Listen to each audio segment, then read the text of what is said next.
What's going on, guys? Welcome back to #AskGSM here today, episode 629, here today for Tuesday, December 16th, 2025. I'm Graham GSM Matthews. Hope you guys are doing well, having a great holiday season. Happy Hanukkah for those that celebrate Hanukkah. I know that kicked off, I think, yesterday or on Sunday. We got Christmas coming up in, 9 days? 9 days, as Tony Khan would say. Looking forward to it. I should have more of Christmas decorations up. You see that here in obviously in my view. But on the layout, I should have more Christmas decorations up as I do over on WrestleRant Radio.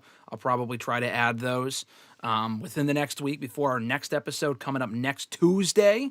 That's going to be episode 630 on December 23rd, 2 days before Christmas. We will be live per usual this coming next Tuesday, that is. We're obviously live per usual today as well.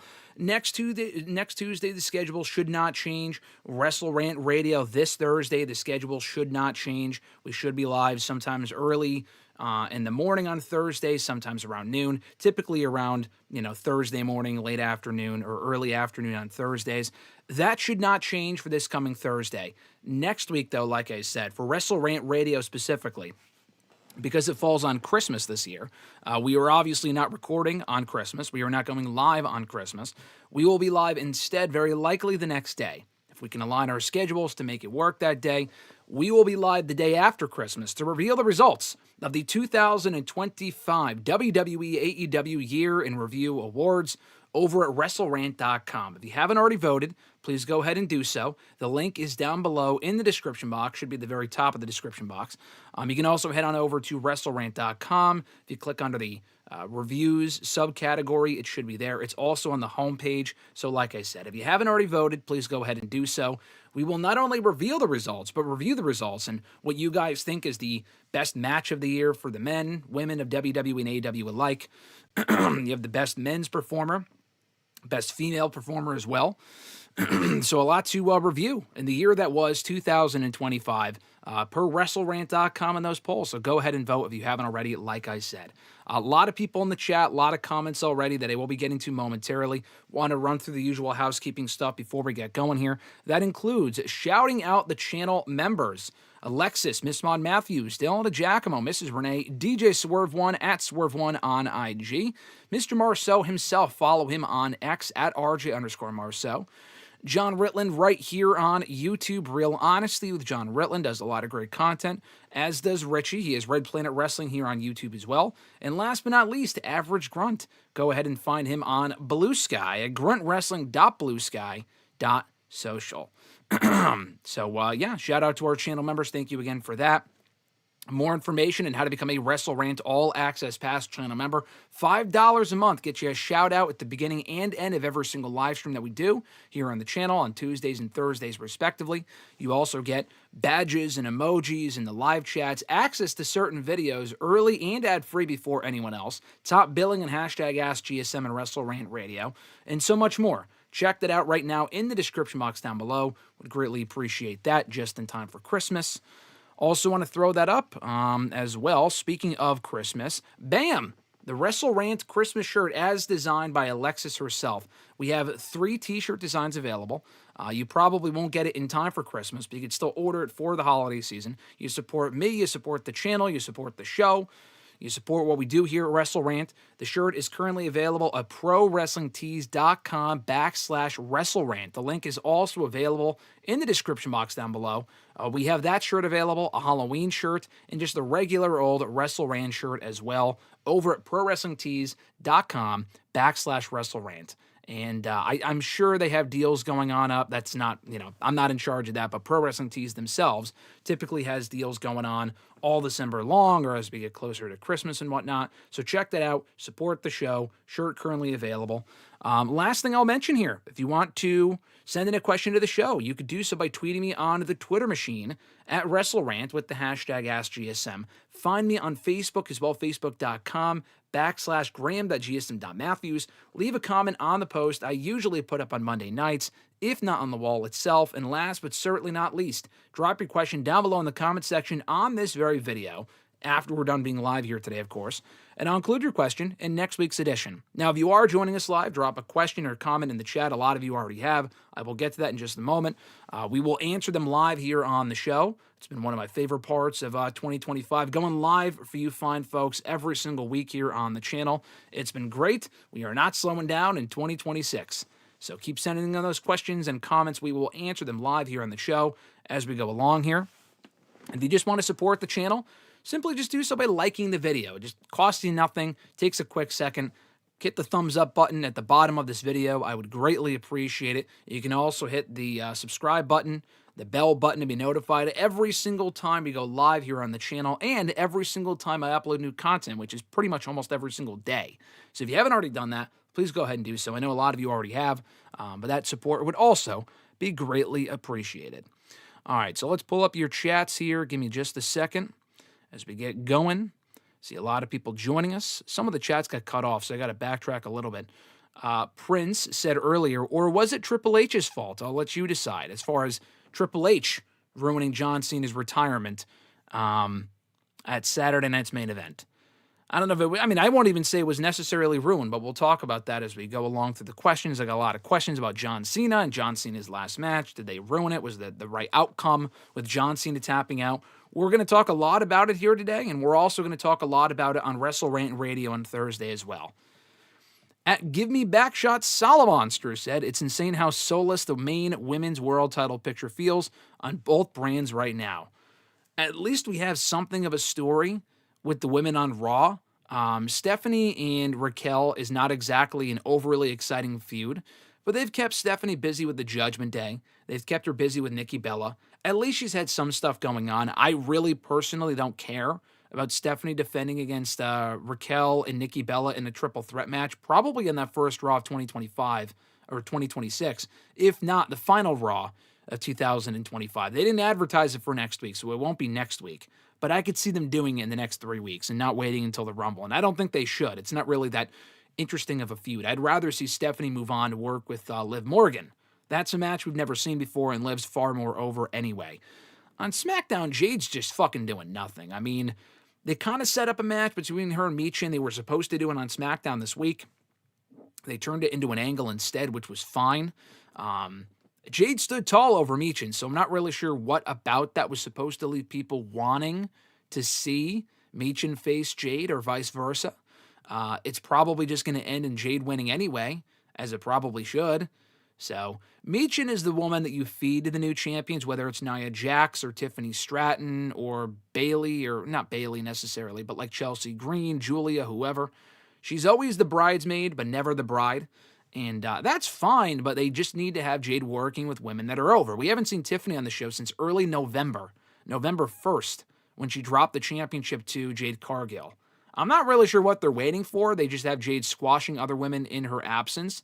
Alba Fire, probably soon to be Michin, B-Fab.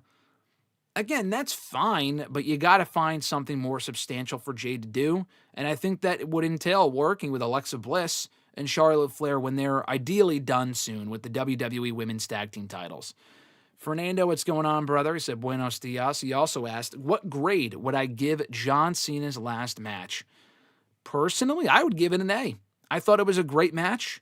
I had no issue with the ending. I know that is I'm not even really sure it's the minority opinion. I saw a lot of other people agree. It seemed like a lot of people did not agree. So it probably is the minority opinion. But I love the finish. I thought the post-match celebration of Cena's career was well done with the video package and whatnot. Now, the boos and the heat for Triple H kind of overshadowed aspects of that final few moments of Cena's celebration. That was kind of shitty. And I guess WWE themselves only have themselves to blame for that because they were the ones that booked the finish, specifically Triple H. But I thought the match itself was great. They put it on last, thank God. Putting that on first would have just been fucking suicide for that show. But I thought the match was great. I appreciated the outcome. I had no issue with the execution of said outcome, and the post-match stuff was well done. I really liked it. So personally, I would go with an A. Was it the best retirement match I've ever seen? No. But I thought it was a great match and one of the better Cena matches all year. Fernando also asked, all Triple Mark had to do was book the Stone Cold Mania 13 finish and there would have been no backlash. I have an opposing opinion as to why. I'm glad they did not do that, personally. I know a lot of people have said that he should have just passed out. That's the general consensus. I will get to that a little bit later on as to why I would not. I mean, it would have been fine, but I'm glad that they did not do that. Johnny said, in the great words of Daniel Bryan, yes, yes, yes, yes, yes, as far as them ruining John Cena's last match. So another person that agrees, that would agree with Fernando that they ruined John Cena's last match. Johnny said someone at Marvel's getting fired. One of the Avengers Doomsday trailers has been leaked. You know, I had looked on Twitter real quick. I saw your comment and then looked on my timeline real quick before we went live here, and I didn't see anything. I'm not saying it's not up. Probably is. I mean, it's not really that shocking because I think the trailer was supposed to be attached to Avatar anyway, which comes out Friday. That's in 3 days. I'm sure Avatar is going to have early showings as early as like fucking tomorrow. So the fact that it's leaking now on a Tuesday really isn't all that surprising. It's not like it came out a week early or 2 weeks early. A couple days early is probably to be expected. I'll probably end up watching it before I even end up seeing Avatar. So, you know, it is what it is. I'll probably end up watching the trailer when it gets leaked sometime today or tomorrow, whatever. I originally wanted to see it for the first time when I saw Avatar. And I don't really give a fuck about Avatar, but I watched the other two. So, like, okay, whatever. I'll watch the third one. I would have wanted to see it on the big screen, but apparently I'll probably end up seeing it before then. Fernando said Triple H totally deserved all the boos and more for how he handled Cena's retirement from the terrible booking of... I screwed up the chat by accident. Hold on. From the terrible retirement, or for how he handled Cena's retirement, rather, from the terrible booking of Cena's heel run until Saturday night. Johnny said, better WWE career / longevity, The Undertaker or John Cena? I think that's a tough question because longevity would be The Undertaker. The Undertaker was around, albeit on and off, but for 30 fucking years. Taker never disappeared. He had more matches per year than John Cena typically. Cena took a lot of time off to film movies in the last decade. Taker, whenever he would take time off, I mean, it was obviously by design towards the end there when he couldn't really wrestle all that much, and he was a lot older than Cena was. But he was usually hurt. It wasn't like, oh, he was out filming a movie. He was just fucking hurt. So, I would probably go Taker for longevity. And Taker was around, again, for 30 years. He started in 1990 in this company, survived that era, the Attitude Era, the PG era, every era like he was a fine fit in Ruthless Aggression. Cena started in Ruthless Aggression, ushered in the PG era, and then kind of disappeared in the mid-2010s. I would go for better longevity, Taker. Better overall career, I would go Cena. I feel like and it's not just a match thing, but I can name far more matches and promos that stood out to me from Cena than Taker. I mean, Cena was the standard bearer of main event excellence in that company for almost 2 decades. And Taker was as well to a certain extent, but there was also a lot of fucking garbage that Taker was involved in. I would argue more than John Cena. The streak took on its life of its own and was an amazing thing, and there was a lot of great matches there. There were also some not-so-great matches that happened at WrestleMania involving The Undertaker. That might be a blasphemous thing to say, but I would go for better career Cena. He was also the guy. Taker was never the guy. And Cena had a lot more better matches. Better moments you could go with Taker. I feel like Taker was involved in a lot. I mean, he was much more interesting as a character, as the Dead Man and American Badass. Cena never really reinvented himself in that same way. He did from basic Thugonomics to regular old John Cena, but he's been the same old fucking character for 20 years. Taker, at least, was the Dead Man, did the ministry stuff for a while there as well. Became the American Badass just in time for the Attitude Era in like around 2000. Went back to being the Dead Man by 2004. And then he kind of teetered in and out of, I mean, he was still the Dead Man, but it wasn't always just the Dead Man. He kind of added more layers to his character and stuff like that in the years that followed, and also had better matches. So that would be my answer to that. Johnny said, rank these IC title matches. Brett versus Mr. Perfect, Brett versus Bulldog, HBK versus Razor, Ricky versus Randy Savage, Gunther versus Sheamus, WrestleMania 39 Triple Threat. That's a great question. I mean, those are all excellent matches. Those are kind of hard to rank. The best IC title match of those, I would probably go. I might go Ricky Randy just because it was the first of the bunch and really was the first truly amazing match, I would say, in that company's history. I mean, and correct me if I'm wrong if I'm not right. I mean, obviously Mania 3 also had Hogan and Andre, but as a match isn't great. It's more about the moment. Ricky and Randy Savage was like a fucking match, and an amazing match that still has stood the test of time 40 years later. I would go that one probably first. I don't know. HBK Razor 2, maybe. Brett Bulldog, Brett Perfect, Gunther, Sheamus, and then Mania 39. I think the Mania 39 triple threat might be one of the best triple threats in Mania history, but I think I prefer Gunther and Sheamus more over the triple threat. The triple threat was tremendous, but I think I enjoyed Gunther and Sheamus more. So I would probably go triple threat at the bottom, then Gunther, Sheamus, and then Brett Perfect, Brett Bulldog, HBK Razor, and then Ricky Randy. That's probably how I would rank those. Nathaniel asked, what's going on, Nathaniel? He said, hold on, let me backtrack a little bit here. He said, did Cena get buried in his last match?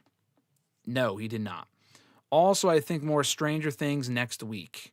What, the show next week? Yeah, I mean, the show drops on Christmas, so... Yeah, it is next. Wow, Christmas is in fucking next Thursday, which is insane. Yeah, the next batch of episodes, the next 3 drop on Thursday. I think at 8 p.m. I will not be watching them on Christmas. I will try to watch them before Mr. Marceau and I record on Friday. Can't guarantee that, but we will see. I would like to chat more Stranger Things with RJ if he is all caught up by the time that we speak next week, by the time that we do our review show for 2025. Nathaniel also said, go Seahawks, we barely beat the Colts, I was so nervous. He said, are we getting Stephanie versus Nikki Bella again? I was not hoping for it. Yeah, not only are we still going to get it, I don't think we get another one-on-one match between the two, but they're very clearly building towards a triple threat with Raquel and Nikki, because Nikki interrupted the match last night. So...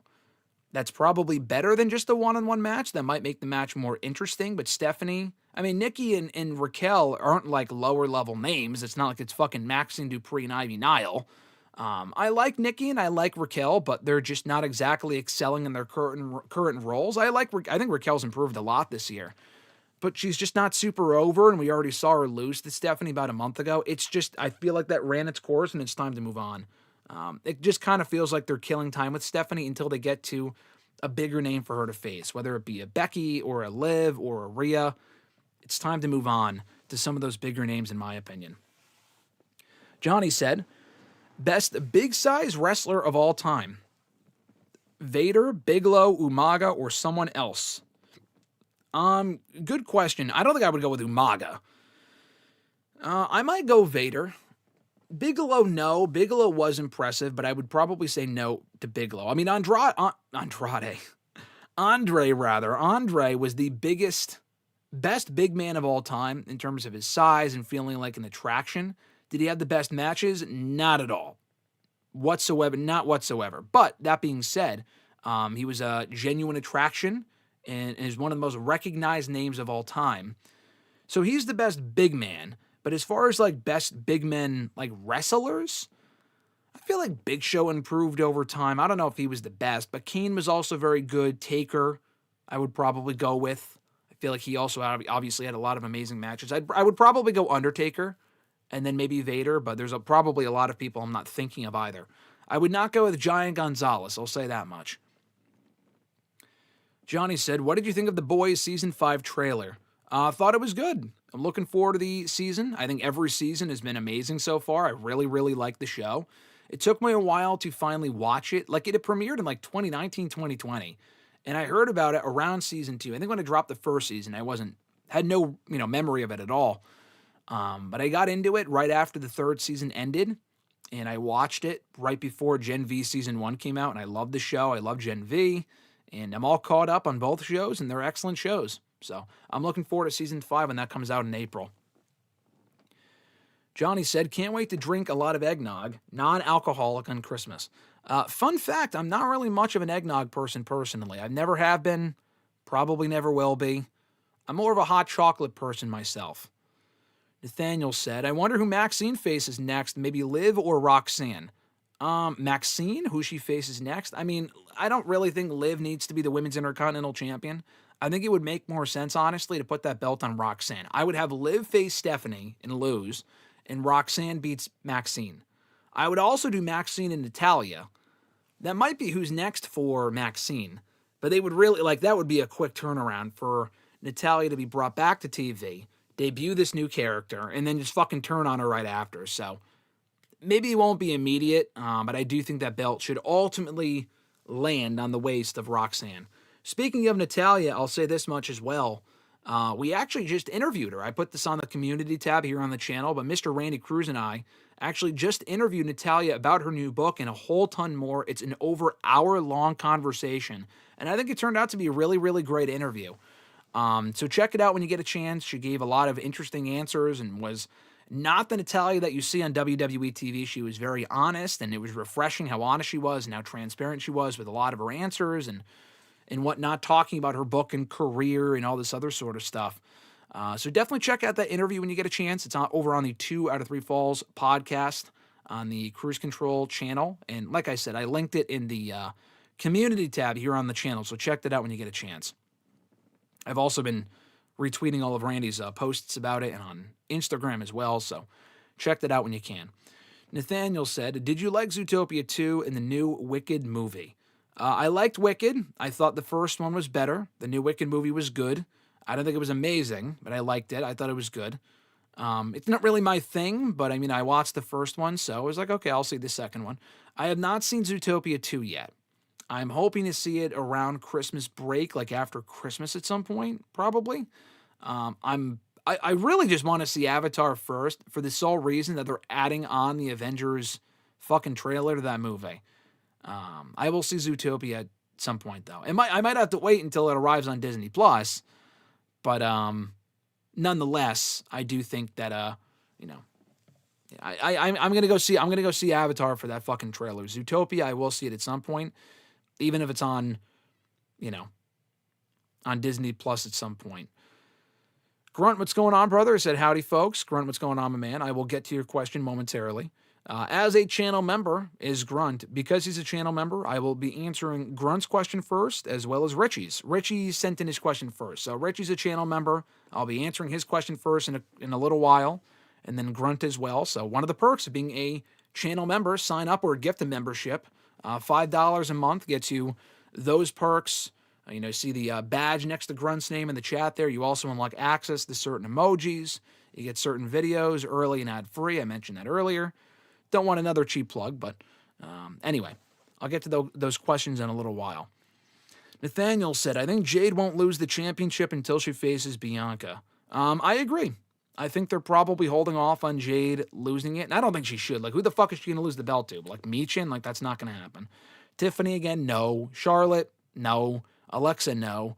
It's got to be Bianca. I think Bianca's the one to face her and probably beat her ultimately. Maybe not even at WrestleMania, but maybe in a rematch soon after. I could see them doing that. Fernando said, of course, Jade beat Mia Yim. That's a low bar for the Women's World Championship. I mean, she actually didn't beat Mia Yim. She just beat her up. But she will be beating Mia Yim, very likely as soon as SmackDown this week or the week after. Who smiles before they tap out? Come on, Fernando said. I also have my theory on why they did that. I'll discuss that later on. I can see why people had an issue with it. I'm not going to be one of those people that sit here and says, you're wrong, it was the right outcome. I don't really think there's a right or wrong here, honestly, in this scenario. I'm just saying I liked it. I also don't think it was an egregiously dumb decision to do what they did. The man's fucking retiring. Does anyone honestly give a shit? I mean, where was this same... I mean, I know people didn't like the heel turn, but, like, the way he went back babyface also made no sense. But, like, they already threw logic out the window when they turned him heel. The whole idea, oh, never give up, never give up. Bro, he already fucking gave up when he turned heel on us 8 months ago. What are we talking about? I mean, he already gave up on the fans. Now he just literally gave up. But it's the same thing. I don't really see how this is any different. Now he's back to being a babyface, but we're just going to pretend that heel run never happened. It's fucking WWE canon. It happened. He said, "Oh, I would always rise above the hate." He didn't. He didn't earlier this year. He embraced the hate. Another thing he said he would never do. I don't know. I don't really think it's that big of a deal that he tapped out. The whole smiling thing, I'll discuss it later on. But anyway, Fernando said, "I saw the Doomsday leaked teaser. It is interesting." I guess you saw it too. Okay, I'll have to watch it when we're done here. You guys have seen it. I have not. So I would watch it here on the stream, but I don't want to get copy stricken or a copyright strike or whatever. So I'll have to watch it when we're done here.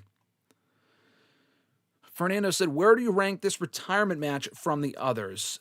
I actually did a whole list on Bleacher Report last week on the best WWE retirement matches. This obviously is not number one. I still think the best retirement match was Shawn losing to Taker at 26, because he retired, albeit until Crown Jewel 2018.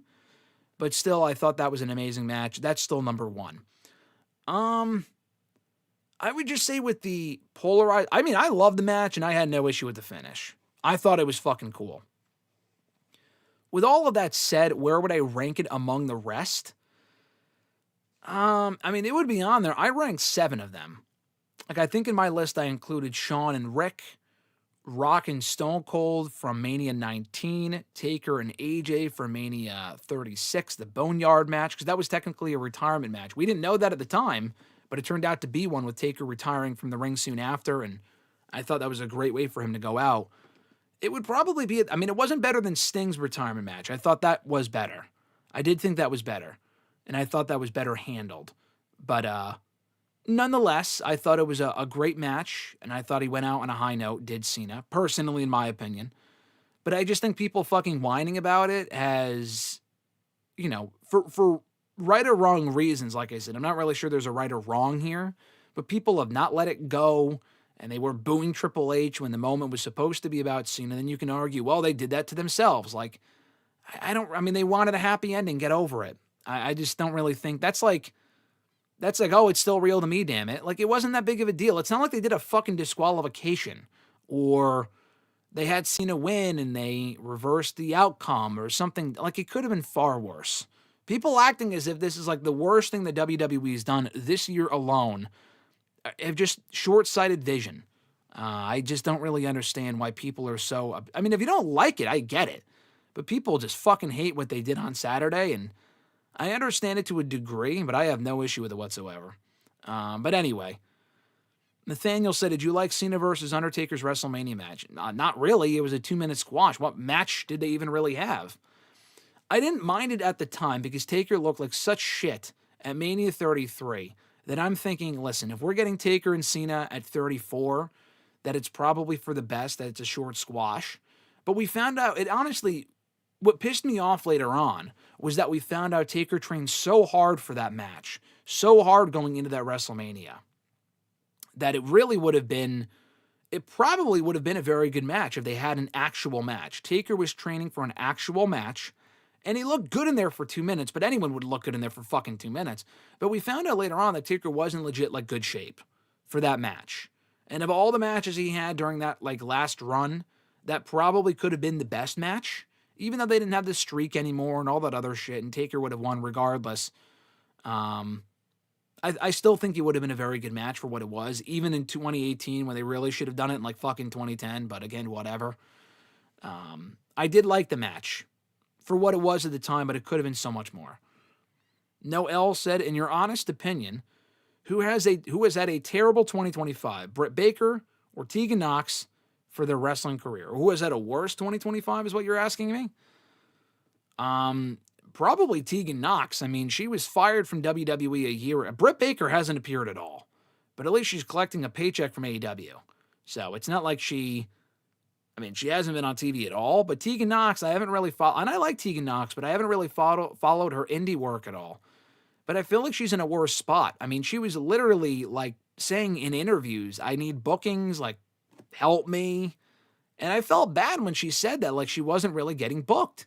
And I think the whole AEW situation really recently did not help her cause whatsoever.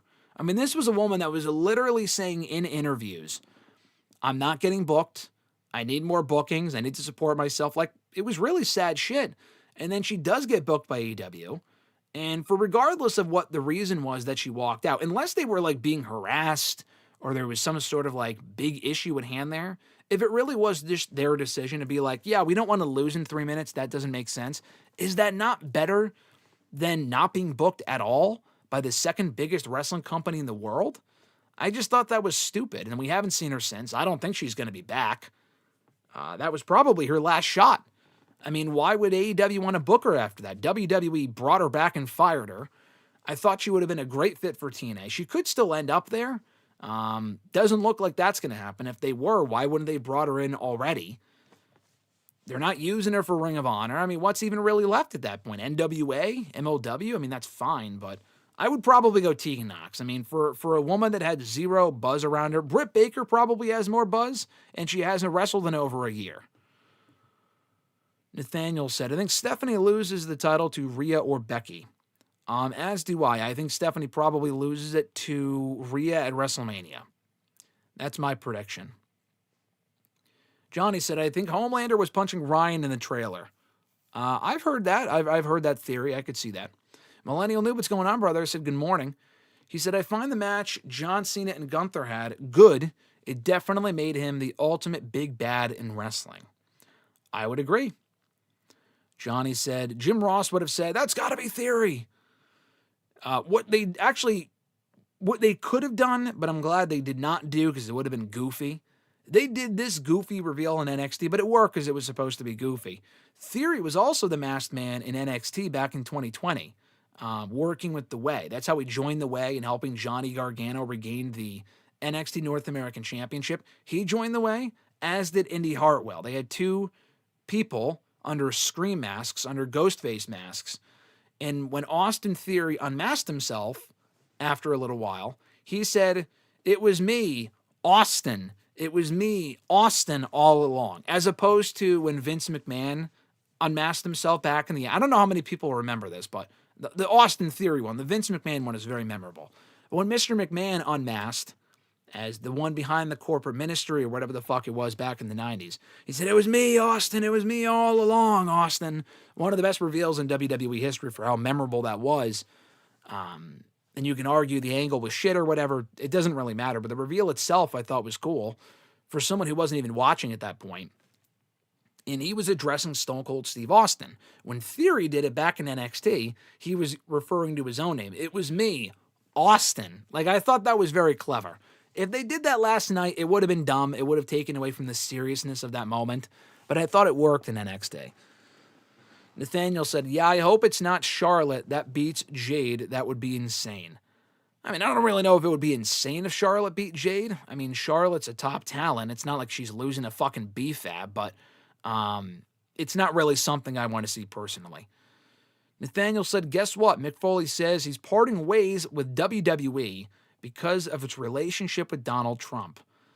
Yeah, I did see that. You know what? Good for him. I mean, I know people have said, oh, it's performative, Mick Foley per usual. Yeah, Mick Foley's done a lot of it, not this specifically, but like when WWE wasn't really doing right by its audience creatively, like over a decade ago, Mick Foley complained a lot, justifiably online, about how dumb and how bad the booking was. When a lot of people wouldn't say shit, because they did not want to receive a paycheck from that company.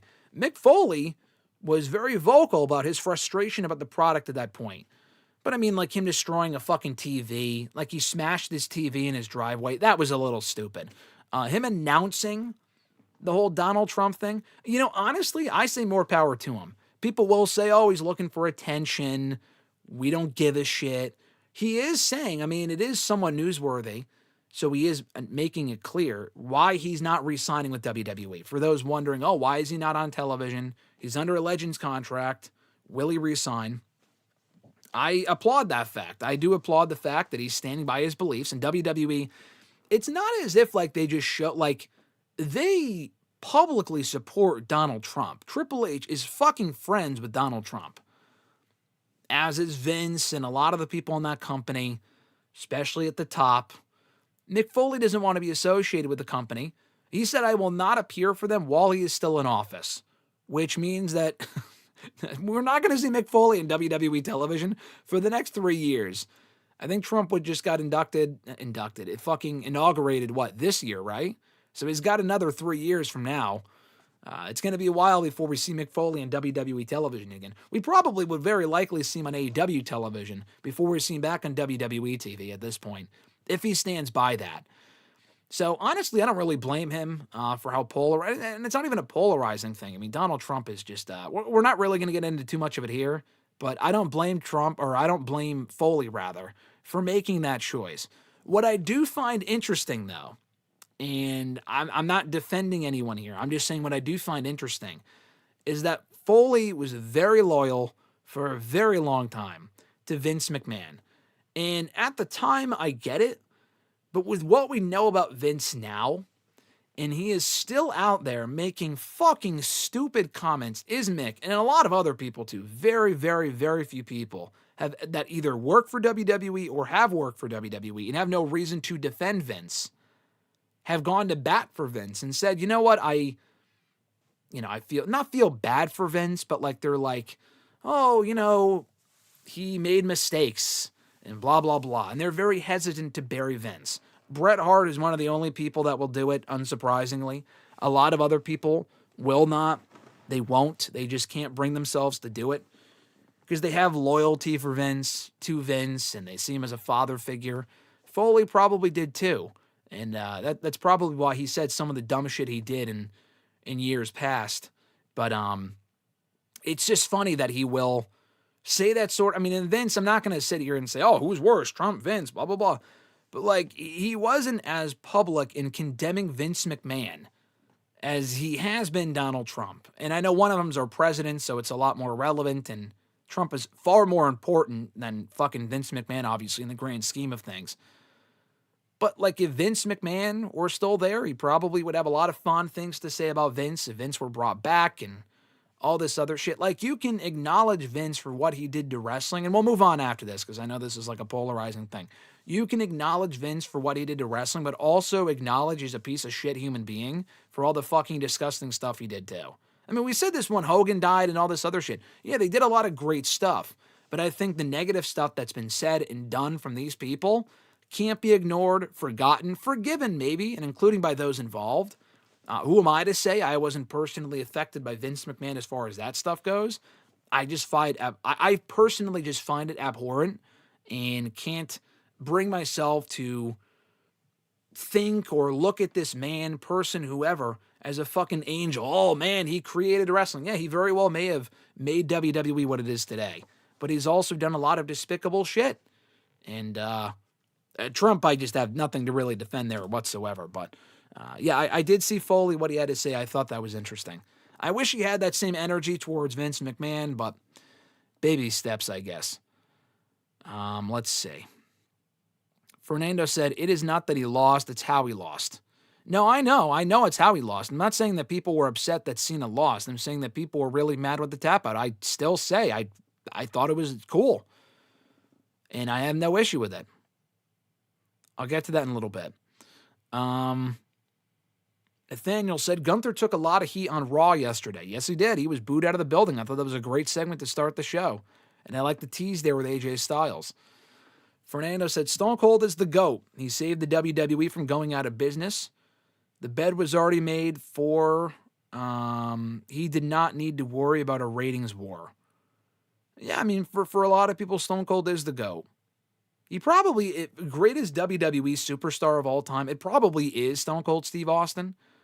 But like, it all comes down to metrics and what are we judging this by?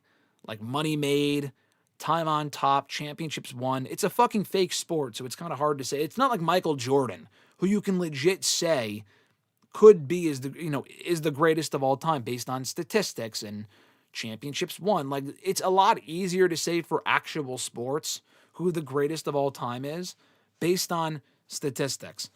Wrestling has statistics, but a lot of them are fucking fake, and it's all a matter of, like, Jinder Mahal could be the greatest of all time.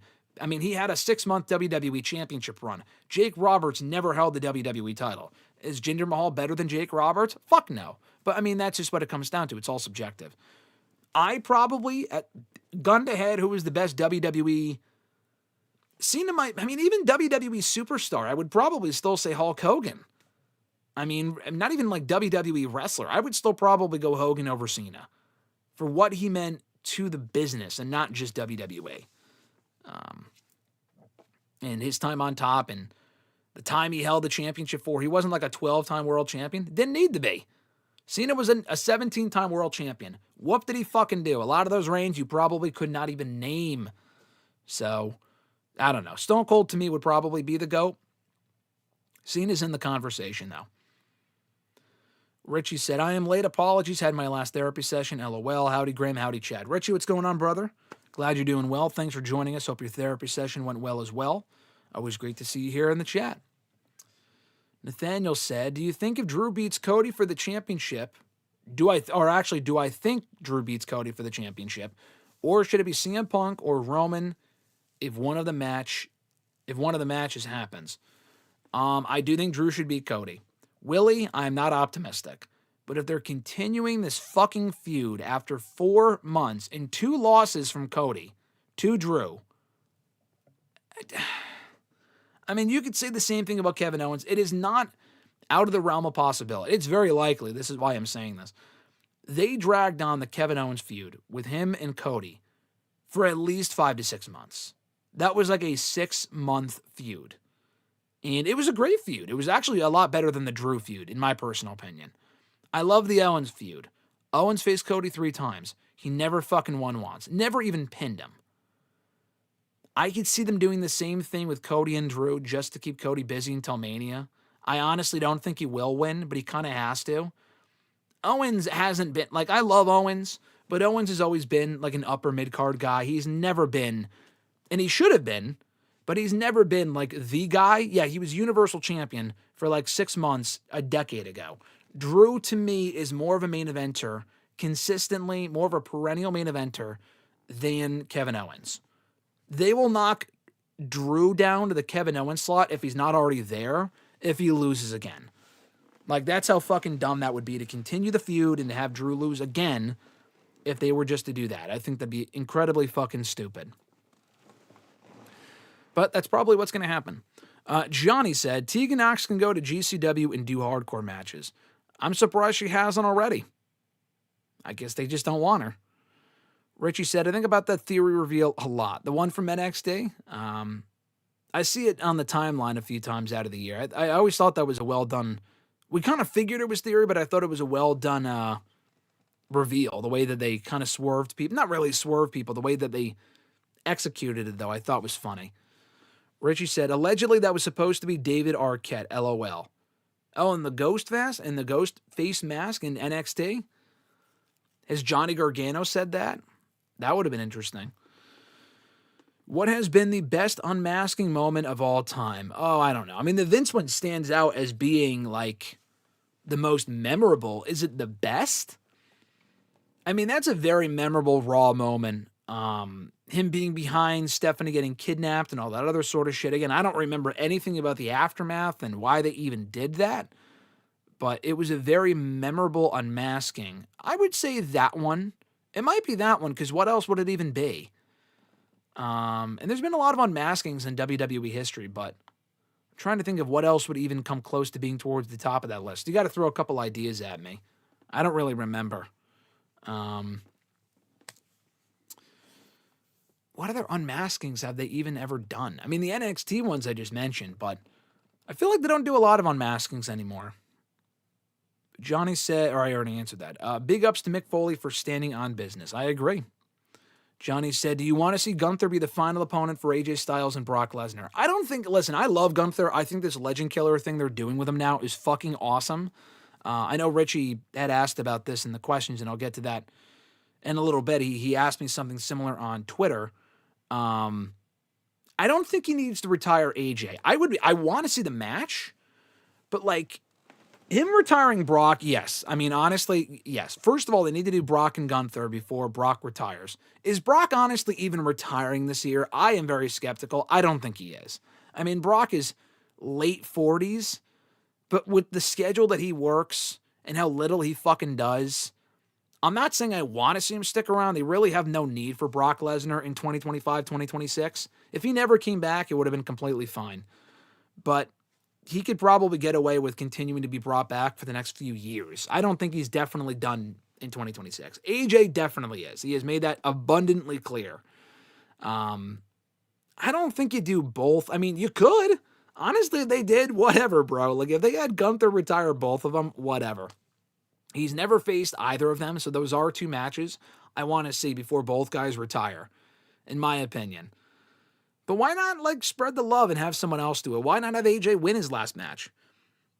You don't have to lose in your last match. You don't have to win either, but it would be nice if they did AJ Gunther and you thought Gunther would put him down too and AJ won instead. I would be shocked, though, if they booked Cena to lose in his last match, but not AJ Styles. Because AJ loses what feels like all the time anyway. I mean, not recently now that he's one half of the World Tag Team Champions, but still.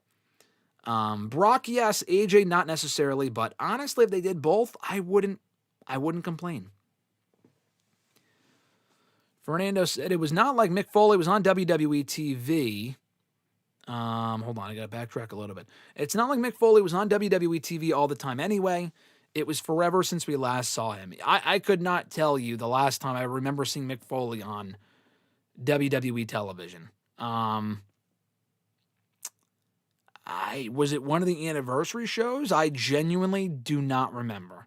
There was a period where he was coming in every once in a while. He was the Raw GM, obviously, many years ago in like 2017, 2016. But then he came back for like the anniversary shows. He really has not been around in a long time. I don't know who that would be, but I'd have to go check and see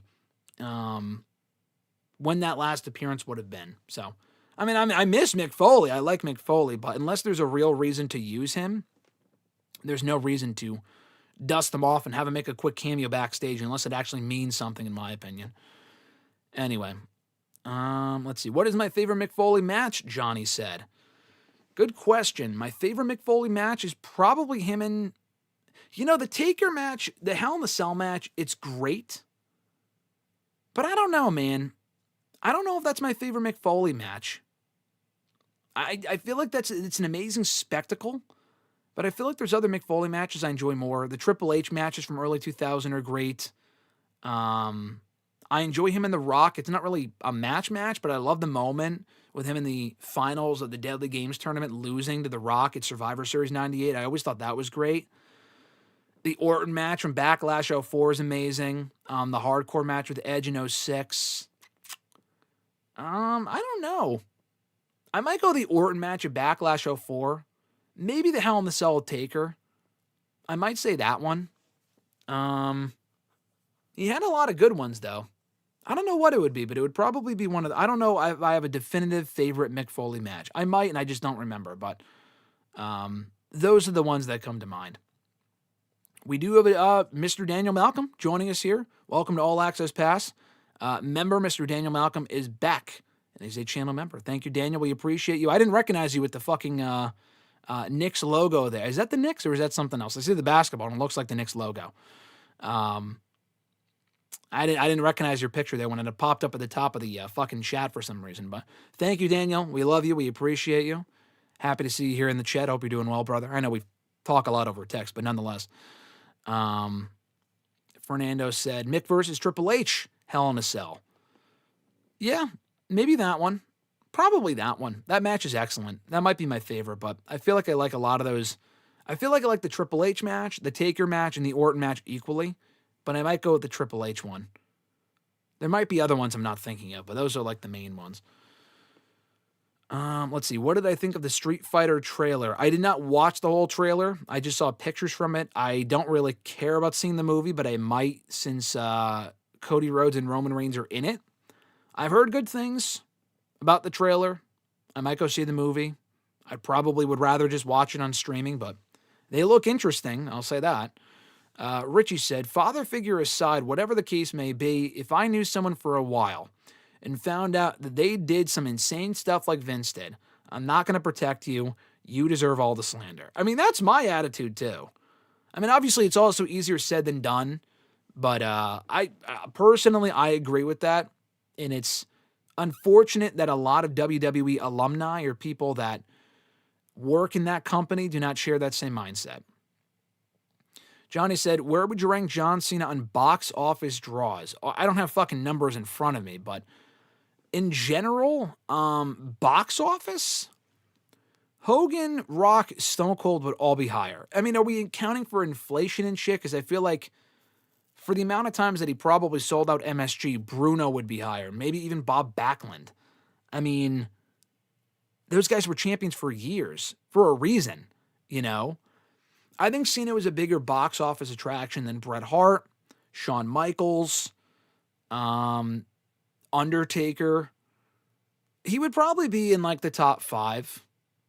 I mean, he's a bigger box office attraction than like Roman Reigns. I think he's a bigger box office attraction than anyone else that has come after him in the last 20 years. I don't think WWE has made as big of a name or as big of a star as John Cena in the last 20 years. I also think that's part of his legacy as well. That with John Cena, like he was the last real big name to transcend into pop culture with kids, adults. A lot of people know John Cena. Like, honestly, I think more people know John Cena than Stone Cold Steve Austin. But that's also because John Cena's done way more movies and shit. But I just also feel like he was much more of a company guy and appearing in all the talk shows. It was a different time back in the 90s. People our age would know Stone Cold, even if you didn't watch wrestling. But John Cena, I feel like everyone knows, whether you watch wrestling or not. And even almost in, like, resentment. Like, people know John Cena because that's when they stopped watching wrestling and they fucking hated the shit that he was doing. But they still know John Cena, you know? Not that they wouldn't know. If you know John Cena, if you're a wrestling fan or were a wrestling fan, you would know Stone Cold as well as you know John Cena. But I'm just saying, I feel like Cena's a much bigger name. And he crossed over. I feel like the 3 biggest names in pop culture wrestling-wise are Hulk Hogan, The Rock, and John Cena. I feel like in that order. Rock may even have Hogan surpassed. I still feel like Hogan's bigger now.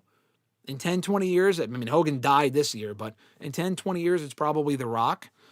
But for now, I would say Hogan, Rock, and Cena.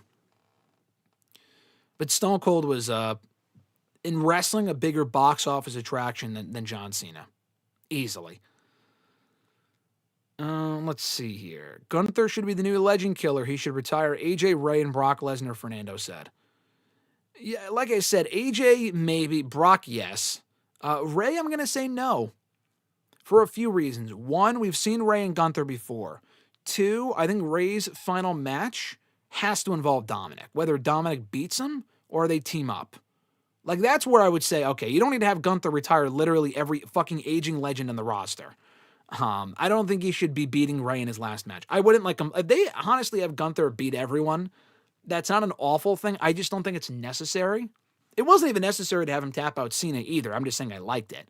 I would not have him retire Ray. I think you can have a better, more memorable, nicer, emotional moment with him passing the torch to his son than anything that they could do with who's already beaten Ray. Like, at least with AJ and Brock, we've never seen Gunther face them before. So I like that idea. With Ray, we've seen it before, and I feel like there's someone that makes more sense than Gunther, and his name is Dominic Mysterio.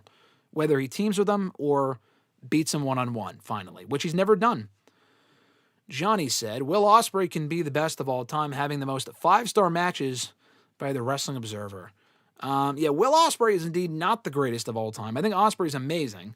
He's probably, when he's active and when he's healthy, is probably the best bell-to-bell wrestler in the world today.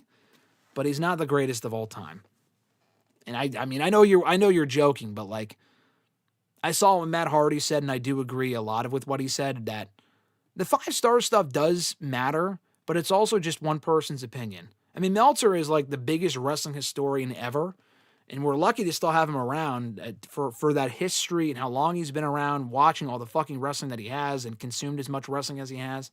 But at the same time, it's like, that's not what we judge. Like, he gave Rock and Hogan fucking 3 stars in Mania 18. That's one of the greatest matches, like, in Mania history, you know? So it's not everything. It's not gospel. It means a lot. It does carry weight, but not as much as some people make it out to be. Richie said, that angle with Cody attacking Drew at his home was so freaking corny, LMAO. I actually thought that video was great. I don't know if that's the popular opinion or not. I don't know what people, I haven't really seen a lot of people talk about it because it wasn't on Twitter during Raw actively. But I love the video they shot. It was like the cinematic shit, and it was fucking corny, but WWE does a lot of corny shit, so it doesn't bother me. I thought it was cool. I liked it. I really liked what they did with that video. Johnny said, Roman 1,316 days as champion or Cena 17 times as champion. Easily Roman. I think it means more to hold the belt for that long. And obviously, holding a belt for that long, what the fuck does it mean? Like, for example, if you hold the belt for 4 years and you never defend it, it doesn't mean anything. Athena, I think she's had a lot of great defenses as ROH Women's World Champion. Is it one of the greatest title reigns I've ever seen? Not at all, because I could barely tell you half of the matches she's had because she's not on an important brand. Ring of Honor does not have the same weight that it once did. No one's really watching Ring of Honor.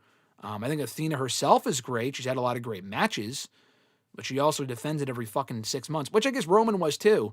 But Roman had more interesting storylines, better feuds, even in some cases better matches than Athena. Not shitting on Athena specifically. I'm just saying that, oh, she's been champion for 3 years. Okay, cool. But she should have been on AEW fucking 2 years ago. It's time to move on. The Ring of Honor shit doesn't mean anything. It means nothing. But of the two, easily Roman's run. I mean, again, like I said earlier, and I wrote an article about them. I have a weird memory, so I could probably tell you every single instance that Cena won and held a world championship. You could quiz me right now and I could tell you. I don't think anyone here could, aside from maybe me, because I'm a weird, I don't think anyone here could honestly name me half of those reigns, when they happened, who we beat for them, who we lost it to, and how long they lasted, and what defenses he had of those belts. I might be able to, but that's just because I have a very weird memory. For the most part, a lot of people could not. A lot of those reigns meant fucking nothing. They lasted a day. They lasted a week. They lasted a month. They meant nothing. Roman's been champion several times, but during the Roman run, again, same thing. The same logic could apply. Like, oh, he held it for that long, but who could you say he defended it against? Well, I'll tell you, actually. The matches with Brock, those were actually very good. The Mania match wasn't great, but their SummerSlam match was excellent. Their Crown Jewel match was great. He faced Cody twice. He lost to him, and then he beat him, and then he lost him. Both matches were amazing, specifically the second one. The Daniel Bryan match from early 2021, great series of matches. The Edge matches from 2021, great series of matches. Beat Kevin Owens a whole bunch of times. Beat Jey Uso a whole bunch of times. The Cesaro match. The LA Knight match. The other Jey Uso match from SummerSlam 2023. Not a great match, but still a good match for what it was. A lot of TV title defenses against Matt Riddle, Rey Mysterio, Sami Zayn. He faced on SmackDown, but also again at Elimination Chamber. Drew McIntyre. Great match at Clash of Castle 2022. And the list goes on. I could just name far more about that run and what it entailed, what it featured and whatnot, than a lot of what Cena did as champion. Richie said, do we see Drew losing this time via a returning Jacob Fatu? I could see that. But the weird thing is that there was that whole mystery as to who attacked Jacob. Drew literally said from the get-go it wasn't me. So then if it ends up being him, and I kind of feel like it would make sense if it was him because he was feuding with Jacob before he got hurt, it would just be fucking lame. So, but that's probably what's going to happen. I like, let's see. I like the idea of Drew winning, but if he loses, I'm not going to be shocked. Fernando said, do you think Gunther is the top heel in WWE now? Should he become world champion instead of Braun Breaker and book a modern reign of terror with Gunther? Okay. What do you mean by that last part? Are we talking like reign of terror where like he holds the belt like Roman Reigns and maybe defends it more often, but it's an interesting run? Or are you talking more meta when you mean like when Triple H was champion, a lot of those reigns were fucking boring and a lot of those matches were fucking boring. Neither to one, either of those. I think Gunther will be world champion again. He had 2 title runs in the last year. He does not need to win it back right now. I know you're probably thinking, well, he tapped out John Cena. Why the fuck would he not go for a world championship anytime soon? I get that. I just don't really see where it would make sense. CM Punk is the champion right now. I know he lost to Punk at SummerSlam. He can get that win back. But to face who at WrestleMania? I don't know. I just feel like there's more there to do with Punk. And Breaker's ready now. Gunther got his time. He will be world champion again. Maybe put the belt on him over on SmackDown. Raw is Braun Breaker. Put the belt on Braun. The top heel is Gunther right now. Breaker is not the top heel yet. Gunther, by default, is the top heel. Easily. I mean, who else even comes close? Drew's a fucking loser. Brock's never really around. It's not Logan Paul. It's not Bronson Reed, who I like. But it's Gunther. It's currently Gunther. Yeah. So I would not put the belt on Gunther, though. Just because he's the top heel doesn't necessarily mean he needs to be champion. Cody Rhodes is the top babyface. He is the champion. Doesn't need to be. Fernando said, Vince unmasking as the higher power is the best. Yeah, I mean, it's the most memorable, so it would probably be that one. Kane unmasking, yeah, I mean, that was a good unmasking. I feel like it did more damage to Kane in the long run. You kind of had to unmask him eventually because he had the mask for like fucking 6 years. So he did freshen up the character, but I just feel like once he unmasked, he lost a lot of his aura in 03. The immediate aftermath was well done, but for the most part, a lot of people just, I don't know. I feel like Kane just became another guy on the roster, which I guess he already was at that point anyway. Carol said, did you see Cena post Obi-Wan on IG? Was that your interpretation of the tap out? It was. I said this on Twitter before I went live here, earlier on today. I saw that he posted that. I'm not even bullshitting you. I would not just say this. I was going to say the exact same thing. I was thinking about that on Sunday. What the Cena smiling thing reminded me of. It reminded me of A New Hope. When Obi-Wan, which is fucking, I mean, even that I would agree, is fucking stupid. Where he's fighting Darth, but then he sees Luke in the distance, and he just kind of gives himself up.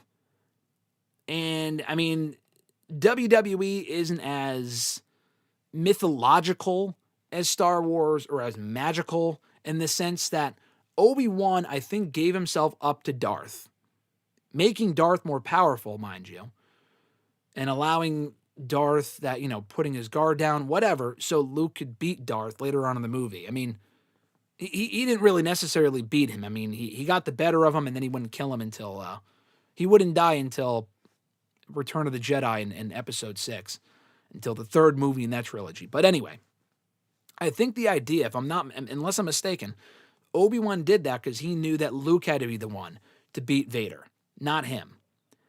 I don't think Cena's tapping out that way and smiling.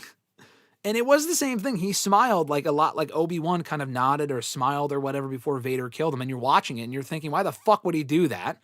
And I think it makes more sense later on. And not even completely. Like, you could argue, why not help Luke beat Vader right then and there? I mean, he could have helped kill Vader there and just save a whole bunch of time. I don't think Cena tapped out the way that he did because he wanted fucking Braun Breaker. Like, he knows Braun Breaker is the chosen one, and he's going to be the one to beat Gunther, not himself. I don't think that's why he did that. I do think that I legitimately 1,000% believe, even before he posted that, he did that because he wanted to do a nod to Star Wars. And he's a big Star Wars guy. He's mentioned it a lot on TV in the past. I 1,000% believe that's why he did that. I don't know if it necessarily makes sense in a wrestling sense. I don't hate that he did that. To me, the way that I saw it was, Cena's fucking old, okay? He could have very easily just passed out, but he's at peace with tapping out. He didn't want to tap out for all these years. He's letting go. Now, is the moral just give up? I don't know about it's about necessarily giving up or giving in necessarily. It's just about letting go. That's how I saw it. People disagree. They think it's dumb. That's fine. And also, I mean, I don't really... all these Cena fans are coming out of the fucking woodworks here. I mean, he didn't tap out for 20 years, but he finally tapped out. Yes, it went against his whole mantra of never giving up. But so did turning heel, and he fucking did that too, and people wanted him to turn heel then. So people were begging him to turn heel for all those years, and he could have done it 10 years ago. That would have gone against his mantra of, oh, he's a hypocrite. Bro, every fucking wrestler is a hypocrite. Every wrestler in storyline kayfabe is a fucking hypocrite. Literally every single character goes against their morals all the time. If you turn heel, you will go against your morals. I mean, this isn't rocket science. I mean, people pretending like, oh, he would never have done that. He's also almost 50. He's fucking old. And Gunther is in his prime. To me, it just made sense. And I mean, I'll just mention it here because we'll get into it a little bit later on. Because, I mean, like I said, did they ruin his retirement? No. I mean, first of all, it was one match. The match itself was great. People are focusing too much on the finish because it is important. I get it. But it's not as if they did a DQ or he cheated. If he fucking low blowed him, that would have been lame. He beat him clean. It was the ultimate endorsement. And if he just passed out, from a storyline standpoint, why did he tap out and not pass out? That I can't answer. My own interpretation of it was he's giving up and he's letting go. He's at peace with his career ending and passing the torch to Gunther. That is how I viewed that. From a booking standpoint, why I have no issue with it is because Gunther said he would tap out John Cena. Not fucking force him to pass out. He literally said tap out. And I said this before Saturday night's main event. If he beats him any other way, DQ, count out, pinfall, pass out, it does not fucking matter. Cena has been beaten by all of those ways in the last 20 years. Very few people has it actually elevated because of the booking. Maybe the Gunther thing will also go nowhere. We don't know. But he became the first person since John Cena won his first world championship to force him to submit. He did what Brock Lesnar could not do, The Undertaker could not do. Kurt Angle did it twice, but over 20 years ago. After that, though, Kurt Angle could never force him to tap out. The Miz, Kevin Owens, Sami Zayn, fucking Roman Reigns, they all pinned Cena, but they never forced him to submit. I mean, all of these people faced Cena and could never get him to verbally submit. We've seen the pass out shit before. That's nothing new. That doesn't hold any weight to me. It's nice. It's a nice win for Gunther, but it doesn't mean as much. This feels like an actual endorsement of Gunther. Fucking Dirty Dom already pinned Cena 2 weeks earlier. Who gives a shit? It's the same thing. We've already seen him pass out to Rusev. Did that really benefit Rusev 10 years ago? No. And it should have, obviously, but it didn't. I don't know. I think the tap out thing was cool. It was a big moment. People will complain, oh, there's not enough risks. We need more risks. And they fucking took a risk by having him tap out John Cena. That is something we have legit not seen in over 2 fucking decades. Longer than some people listening to this may even be alive. That was a risk. And people aren't happy with it. And we don't even know how it's going to play out. We don't know if Gunther's going to go on to become this massive big heel again, which he kind of already was, or if he'll flounder. We don't know where it's going. But it's a risk. Cena winning would have been a nice moment. It's not a fucking risk. They're thinking long-term with this. I would have been completely fine if Cena won. It would have been a great moment. Sting retiring the way that he did not really accomplish anything long-term, but it was one of the best. I mean, in a sense, it kind of did, because it was one of the best retirements I've ever seen. It was a fantastic match and a great way for him to go out. But also, it's all about context and nuance. He was facing the Young Bucks. The Young Bucks beating Sting, to me, who gives a shit? I mean, I like the Bucks. The Bucks are talented. That would mean nothing. It's not even like they're beating Sting one-on-one. It's a fucking tag team match, okay? Who cares? Gunther has a lot more years left ahead of him than the Bucks do. That's also just a fact. Gunther is a much bigger draw for WWE than the Bucks are for AEW. Him beating Cena means way more. And again, he did something no one else has been able to do in 20 fucking years. It's a massive, massive deal. Oh, he gave up on his morals. Bro, he gave up on his morals the day that he fucking turned on the audience 9 months ago. And we can complain till the cows come home about how they botched that heel turn, because they did. They did. And Cena not really taking any credit. I mean, he is like saying, oh, certain promos sucked and all this other shit. But he's not pointing any fingers of blame when he should for The Rock not being involved and why didn't we do this and the way it was handled sucked. Point a finger at Vince McMahon while you're at it. It could be this finger. But point a finger at Vince McMahon while you're at it, too, for not turning Cena sooner. If he turned him 10 years ago, we probably wouldn't be having this conversation. We very likely definitely would not be having this conversation. The whole Cena retirement tour was about doing shit we've never done before, while also revisiting some fun moments with AJ, Orton, Punk, Truth. But we got to see him in the ring with Gunther. Cody, we've seen that before, but not on the level that they did. That was a fresh match. Dirty Dominic Mysterio. He could have worked with newer people. I understand that. But, Logan Paul, that was a new match that we've never seen before. The Brock one, that was also a retread. But turning heel, submitting. The Intercontinental Championship thing I thought was a fucking absolute waste of time. But it was all about doing shit this year that he's never done before. Winning the 17th world title. He crossed literally every box off that list in terms of shit that he has not done before. The only thing I think that he did not do that he could have was winning King of the Ring. He's won Money in the Bank, Royal Rumble, won a Chamber again this year, turned heel. The fallout sucked, but still. To me, it made sense, but whatever. You can't make everyone happy. I get it. Let me backtrack a little bit here. Hold on. A lot of comments. The first unmasking I saw, Fernando said, was Rey Mysterio in WCW. Yeah, he was. A lot of people forget about that. But Mysterio was originally unmasked in WCW a long time ago. Feels like an eternity ago. I don't think he'll ever unmask again. Maybe for his Hall of Fame. But, then again, he posts pictures with his daughter all the time on TikTok and Instagram. So, honestly, when it comes time for him to be like an ambassador or Hall of Famer or some shit, I wouldn't be shocked if he was unmasked at that point. Maybe he unmasks in his final moment or appearance or whatever. I wouldn't be surprised. Did I like the unmasking in Raw yesterday? Not really. I didn't hate it. We've known Theory was going to be the guy for a while now. I will talk more about this on Thursday.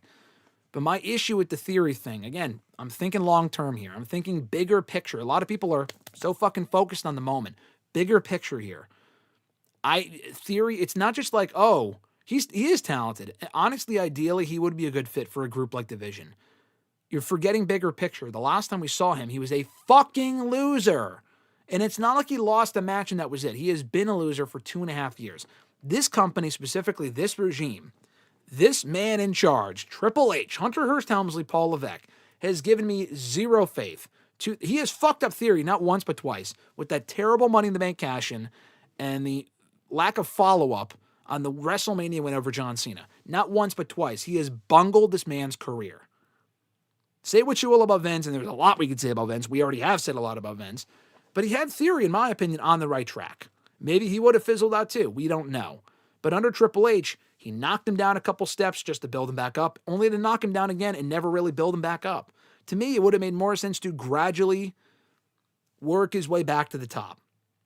For him to go from here to here overnight, not overnight literally, because he was off the show for a few months, that was probably better than having him be in a tag team and losing, and then the next week he's a main event guy. That would make no sense. At least he was gone for a little while.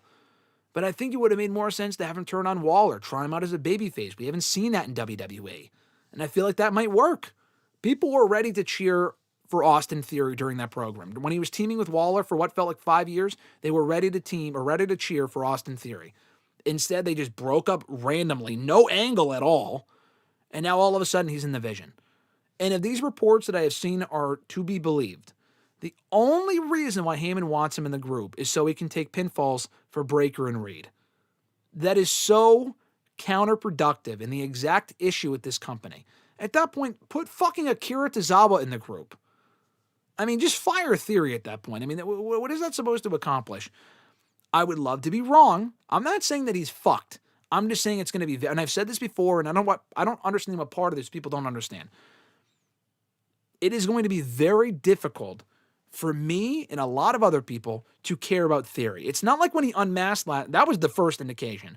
It's not like when he unmasked, people were like, oh my God, it's Theory. This is crazy. People, it was like a reaction of apathy. It sounded like people did not give a fuck. They were chanting his name, but why would you chant this guy's name if he's supposed to be a heel? Like, that means, to me, that they should have just turned him babyface. I don't know. I just thought the unmasking, I'm glad they just got it out of the way and didn't drag it on for another fucking 6 weeks. But, yeah, I don't know. I'm very skeptical. I would love to be wrong. I would love to think that this is going to make Theory a bigger star. But, bro, Theory is younger, but he's also been here for 6 fucking years. I mean, how many times have they tried with Theory? I'm not even talking the Money in the Bank failed cash-in or even the Cena win. They tried with him in NXT. He was only ever really just a mid-card guy in NXT. Could have been more than that. They made him a fucking goof, did Triple H. He has never seen Theory as the guy. Why in 2023, or 2025, would he all of a sudden start pushing Theory as the guy? I think Vince McMahon saw him as the guy. He probably sees Theory right where he was, as a tag team guy, as a mid-card guy.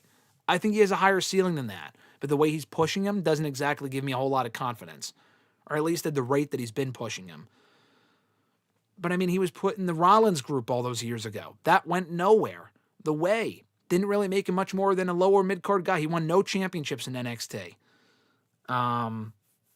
Wasn't he with Zelina Vega once upon a time too? That didn't go anywhere. I mean, come on, man. This isn't like one instance like, oh, give it a shot, give it time. I mean, Mr. Marceau is telling me, let it play out. I've let it play out for 5 years. I'm not fucking dumb. I can remember what they've done with Theory, and I'm not saying he's fucked. I'm just saying there's a very big chance he's fucked unless they can convince me that this will work. Maybe it will. I'm not saying it won't. I have every reason to be skeptical and every reason to be worried that this will not work because of what I've seen from this company and what I've seen from him personally in the last 5 years. And a lot of people are going to look very fucking stupid if Theory ends up not getting over in this role. And then the problem is when he doesn't get over in this role, and I'm not saying he won't. I shouldn't say that. If he does not get over in this role, if he does, more power to him. That's amazing. If he doesn't, the company will say, oh, well, like, look, we gave him a shot and you guys don't care. No, we don't care because you made me not care after booking him like shit for the last 3 to 5 years. Fernando said, why not have Gunther retire everyone who is planning on retiring soon, especially AJ? I mean, I think people will get sick of that very quickly. I mean, Fernando also said, let's go all the way with the Legend Killer gimmick. Listen, I think that's fucking awesome.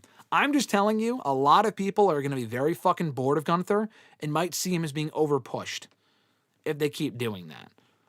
Unless they have other people retire these people or they go out on their own terms or whatever the fuck. I think that'd be awesome. Maybe AJ, definitely Brock, not Ray. Jericho, do we really need him to retire Jericho? Like, Jericho, I mean, fucking LA Knight could retire Jericho. I don't really care about that. Listen, like I said, I think that would be cool. I'm just warning you, though, wrestling fans are very fucking fickle and will get very sick of Gunther if they keep shoving him down people's throats by having him retire every legend that they love. There's a difference between getting heat and then just getting like, okay, I'm just fucking bored of this. This is just stupid. What is this even leading to? You know what I mean? Got to be careful.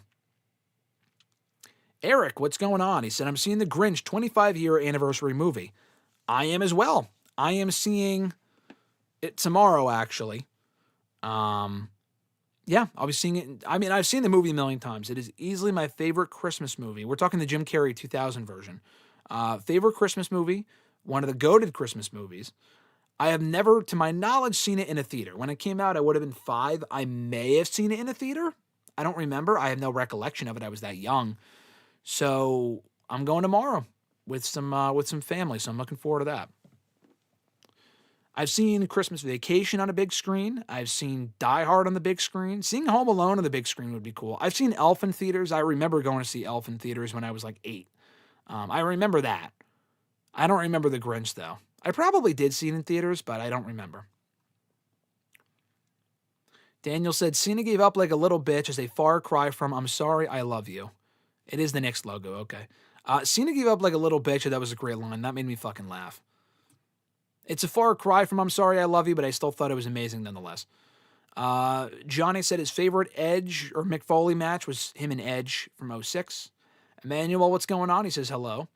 Johnny said Mick Foley versus Shawn is Foley's best normal match. Yeah, you're probably right. Because all the matches I mentioned are all like no DQ street fights and shit. No holds barred and whatever. Him and Shawn would have been what? What In Your House show was that?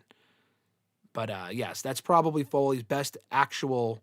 Wasn't that when he was Dude Love in 96? I think they did that match. Mania 22, Edge versus Foley is my favorite also, Nathaniel said. Fernando said... what did you think of the insane Welcome to Derry season finale? Loved it. Thought it was great. Thought it was fantastic. Definitely watch it. The whole show exceeded my expectations. I really enjoyed it. A lot of connections to the upcoming seasons, the movies, the book, even I've heard. Loved it. I thought the season finale, they nailed the landing, and I'm really looking forward to the future seasons. Johnny said not counting for inflation with the whole Cena thing. Even still, I would still probably put Bruno and Hogan and those guys over Cena for like biggest box office wrestling wise. Fernando said, did you and Alexis enjoy Five Nights at Freddy's 2? Yes, we liked it. I think she even liked it more than the first one. I know you said last week that it was trash. I heard from like a few other people that said it was not good, but The ratings were fine. Like, it didn't get, like, awful ratings, so. I mean, I think the Rotten Tomatoes might have been shit, but the first movie also got shit Rotten Tomatoes, too, so. I thought the first movie was fine. I think the second movie was better, not, like, dramatically, but it was a little bit better. I think the movies, honestly, are just about the lore. I mean, if you like the games, and I don't really play the games, I've only followed the games through Alexis. Unless you follow the games, you probably don't give a fuck about these movies. If you go into them as a horror movie, because they're not scary. I mean, they're PG-13, they're not scary at all. Then you will not like these movies. But if you're familiar with the games, appreciate the games, play the games, like the lore from the games, you will very likely like the movies. Maybe you like the games and you still hated the movies. That's fine too. I'm just saying, I feel like the movies are a lot of fan service. And they're only PG-13. I feel like the people that like the games, that grew up on the games, are older and would like a rated R movie. But they want to appeal to, like, the younger demographic. Okay, whatever. And they got to make a third one after that ending to the second one.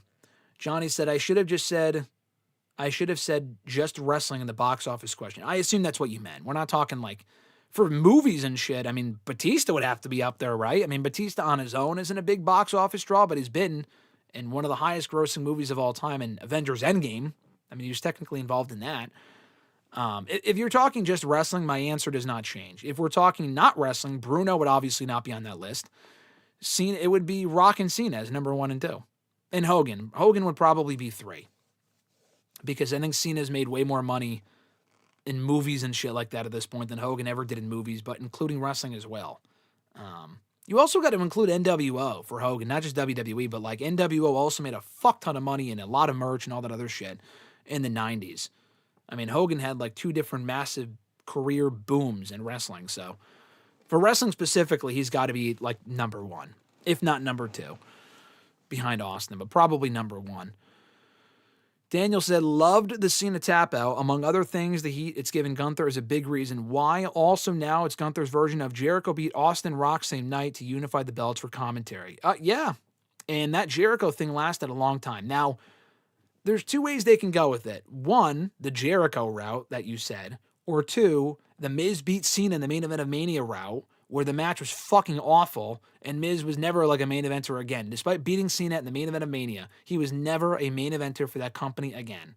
And he probably could have been, but they never really booked him that way. He was like upper mid-card at best after that. I hope it's the former, though. I feel like that would make more sense, and I have faith that it will be. Richie said Nikki Bella might be the biggest draw. What metrics do we have to back that one up? Daniel said Cena smiling was him resigning to the fact that it was all over and he accepted his fate. It also reminded me of Nikki Cross smiling before she passed out in NXT, or Lesnar giving Taker the finger. Those are different, though. Nikki Cross is a crazy character, so that makes sense. The Lesnar giving the middle finger thing to Taker before he passed out or tapped out, I mean, he passed out. I don't think he tapped out. I don't think Brock tapped out. I don't think Brock's tapped out in the time that he's been back in WWE. Could be wrong. But that was more like, fuck you before I fade away. Cena didn't say fuck you to Gunther. He was just like, okay, I'll give you what you want. I think it's different than those 2 things. I agree with the first half of what you said, that it was resigned to the fact. He was resigned to the fact that it was all over. He's old. Put him out to pasture. He accepted his fate. The other one's more like, hey, fuck you. I don't want to give up. I'm not tapping out. But fuck you. And the Nikki Cross thing, she was just crazy. I don't think Cena is either one of those things, at least in that instance.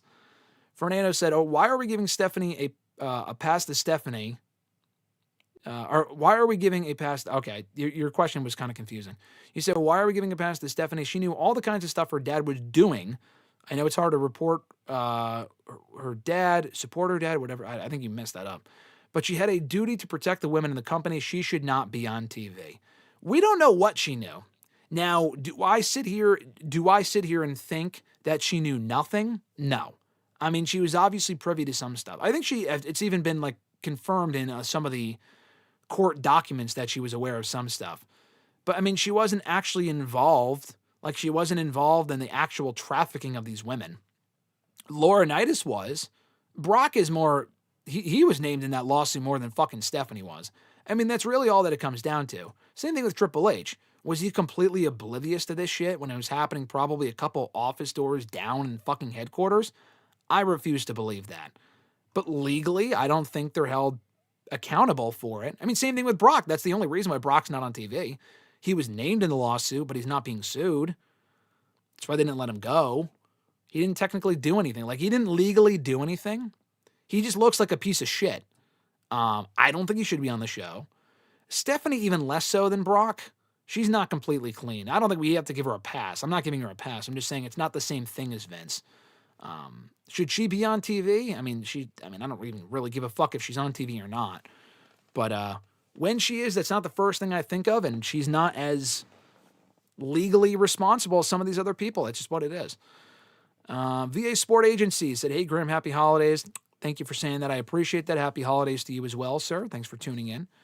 The Squirter. What a fucking name. Great to see you, my friend. He said, "Hi, GSM." Hi, Squirter. Hope you're doing well. Fernando said, "Can we please stop with the what about the kids when it comes to Cena tapping? Kids do not believe wrestling is real anymore." Who was talking about the kids? I wasn't talking about the kids. Are people talking about the kids? Like, oh, got to make the kids. I don't give a. Who gives a fuck about the kids? Squirter said, "Got reminded yesterday, Gunther Roman haven't even crossed paths, let alone had a match. What do you think the reaction would be? Also, how do you book their first encounter?" Good question. I don't think we get that anytime soon. I think we get Roman. I think we would get Roman and Braun Breaker first. Roman and Cody, fuck no, I hope not. I would rather see Roman and Punk and Roman and Breaker before we see Gunther and Roman. Because, like, what would be the story for Roman and Gunther? Roman and Gunther. It's not like Roman's like, "Hey, fuck you, pal. I love John Cena. I want to step up in his honor." That doesn't really make sense. He's not a noted friend of John Cena. If anything, he's one of his noted enemies from the last 8 years. So that wouldn't really make sense. Gunther would have to win. I feel like you do that match when there's a world title on the line. So it probably is not going to happen for another year or so. I wouldn't do it right now. I don't really see what the reason behind doing it would be. What's the reaction going to be? I think it'll be a big deal. Because like you said, I don't know if we've really... Here's the thing. Like, they're both big stars. But have we actively thought about the fact they haven't crossed paths? Probably not. People may not remember that they haven't crossed paths. Gunther and Brock having a Rumble back in 2023. We've seen that before. Gunther and Roman, I don't think we've ever seen, like you said. I think it'll be a big deal, but not as big of a deal as you probably think it will be. Because I feel like people are like, "Oh yeah, they've been in the company together for so long. We had to have seen this before." I don't think so. Honestly, I think there'd be a bigger reaction. This is probably a hot take. Because we've seen them interact in the main roster backstage a little bit. But they've also obviously have a lot of history. I think there'd be more of a reaction if Gunther and Ilya squared off. Now, I'm not even saying Ilya's the most over guy in the show. He's not. But people know the history. He's also fucking awesome. I think that'd be more of like a holy shit moment than Gunther sharing the ring with Roman. Because that's just like, okay, main eventer A faces main eventer B. It's not even like a dream match. I think it'll be a great match. But, maybe in the next year or two. Good question, though. Sports Agency said, "What are your men's and women's title matches at WrestleMania?" Another good question. Based on my current idea of what they do, I put the belt on Breaker on that January 5th Raw. Do I think they're going to do it? No. I think he should win the belt and face Roman Reigns at WrestleMania. For the men's title match, for the SmackDown men's title match, I think it should be Cody and Punk. Now, Punk's the current world champion. How do you do that? Well, he wins the Rumble or wins the Chamber. Would that mean Roman wins the fucking Royal Rumble? Ugh.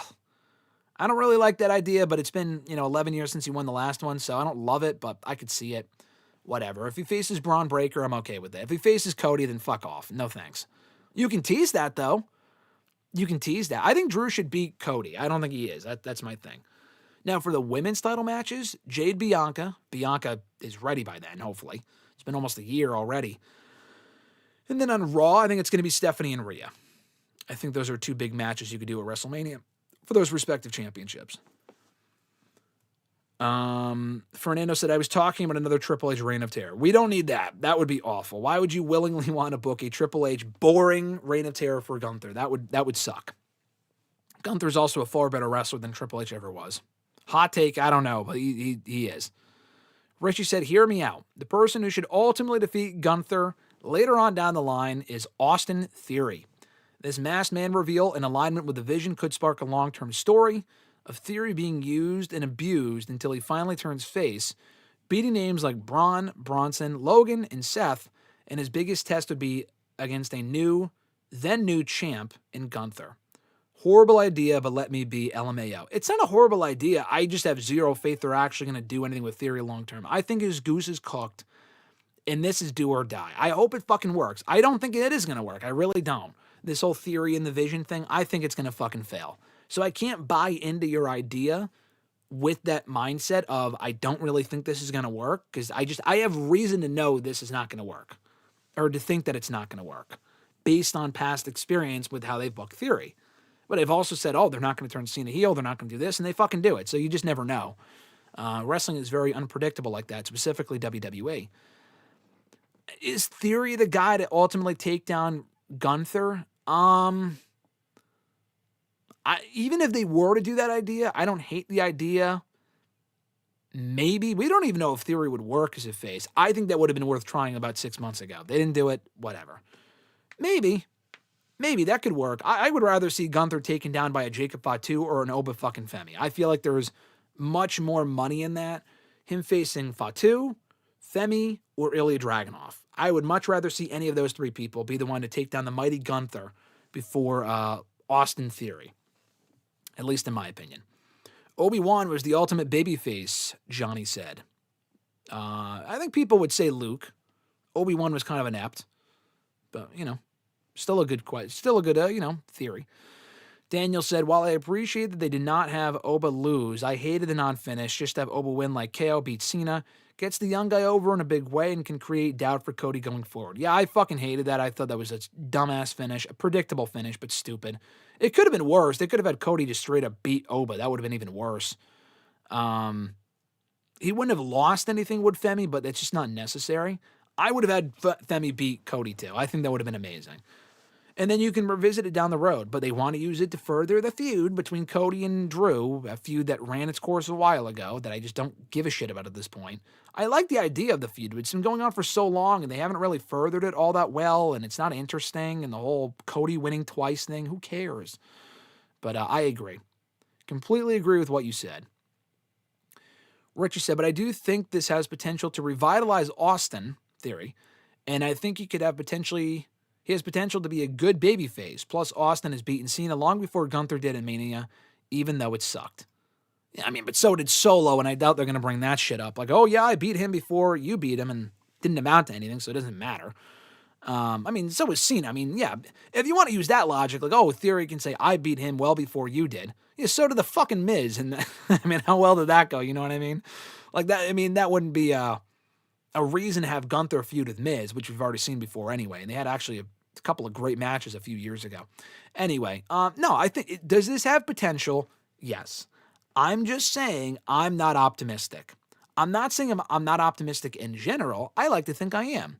But I'm not going to give this company my faith when they've had a tendency to completely fuck it all up, specifically in the last year. I'm not just saying, oh, it's a WWE thing. It's also a Triple H thing with certain people and certain storylines and certain situations. This is one of those situations. He has not given a single solitary fuck about Theory in the last 3 years.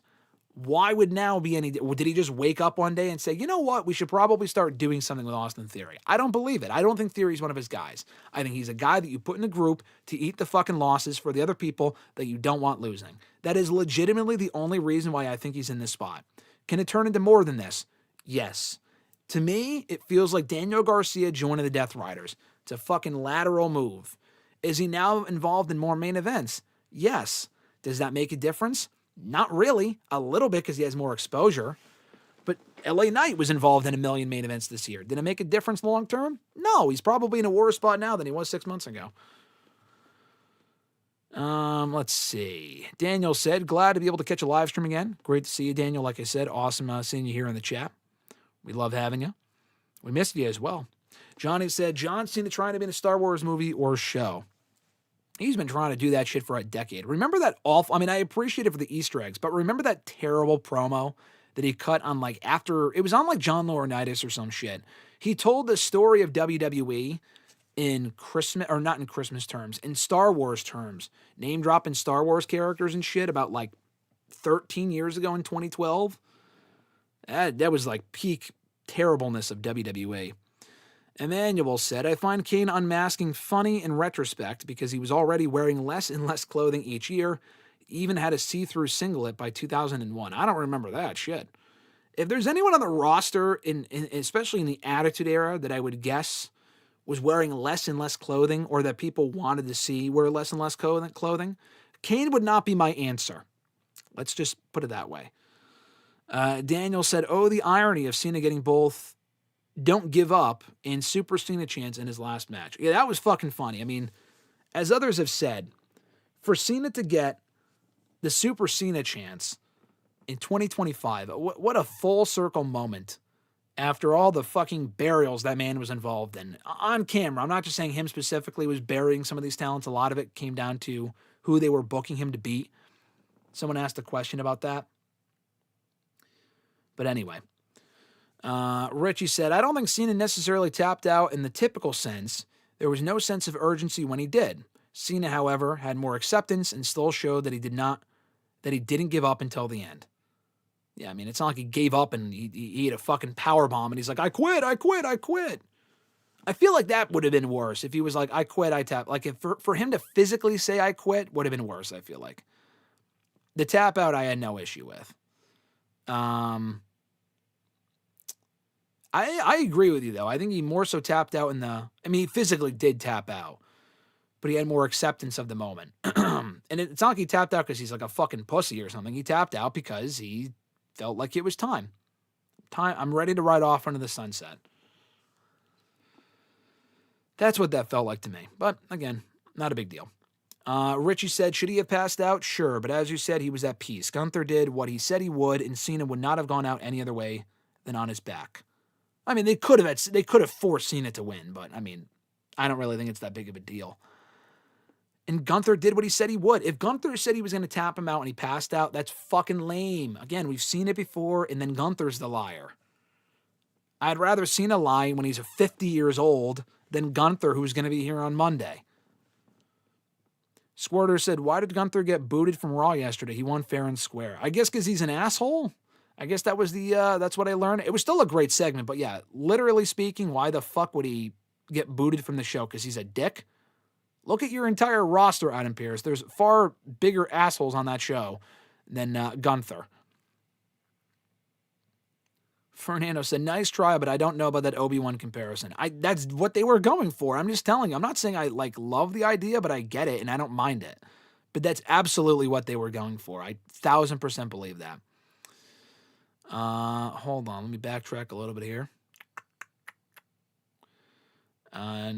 Richie said, I do think, however, the crowd and the people watching at home wanted to celebrate one final time. Sure, we got the tribute video and Cena leaving his things in the ring, but it wasn't the same. Well, guess what? They could have celebrated. We could have had that big, yay, Cena, yay moment. He goes over at WrestleMania if they didn't turn the guy fucking heel. People wanted that great celebration moment. Blame Triple H for the fucking heel run. That shit sucked. The Mania moment sucked. His big 17 sucked. And we also had plenty of other moments where we got to celebrate with Cena going over. It's not like he's lost this whole year. He won at Elimination Chamber. He won at WrestleMania. He won at Backlash. He won at Money in the Bank. All of those moments were as a heel. But he also got to endorse Cody at SummerSlam, which was a nice moment. The Brock thing was a fucking waste, but anyway, there was that. But he got to beat Logan Paul. He beat AJ Styles at Crown Jewel. He beat fucking Dominic Mysterio for the Intercontinental Championship in Boston, which was an amazing moment. I mean, lest people forget, it's not like we didn't get moments along the way. It's not like it had to be saved for his final match. Again, like I said, if he won in his final match, I'm not crying about it. I think that would have been great. It would have been a nice feel-good moment. We got a lot of Cena feel-good moments this year. Let's not act as if we didn't get any up to this point. It would have been nice for his final match. But what they did instead, putting someone else over on his way out, makes sense, especially Gunther, and also when they did it. You don't get that fucking reaction on Monday if he passes out. I'm sorry, I don't believe that at all. People are upset because he tapped out. If he beat Cena, he would have gotten heat. But he got heat because he did what no one thought he would do. When Roman beat Taker, Roman beating Taker was kind of predictable. That shit was, people just fucking hated Roman Reigns. When Brock beat Taker, that was something people never thought would happen. No one ever thought Cena was tapping out, and they're fucking upset. Good. Give all that heat to Gunther. I like it. I revel in that heat. I think that's excellent. Let's see.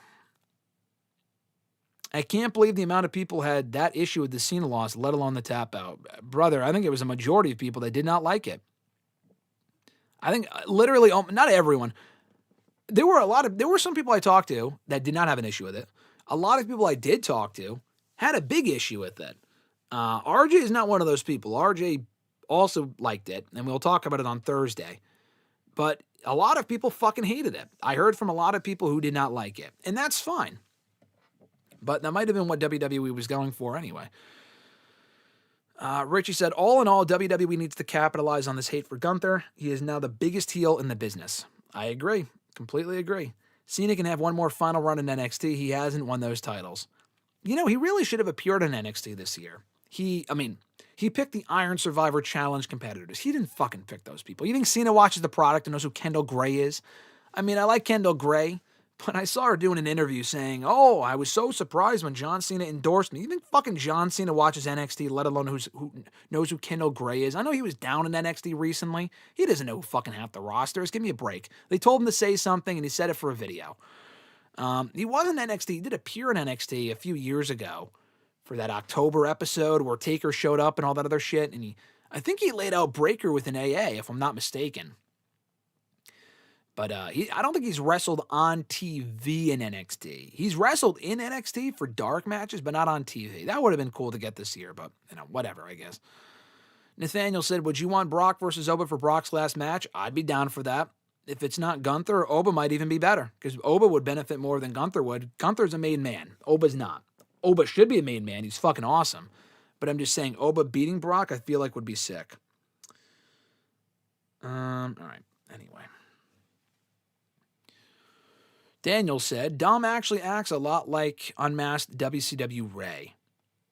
Does he? I didn't watch Unmasked WCW Ray. That would make sense, though.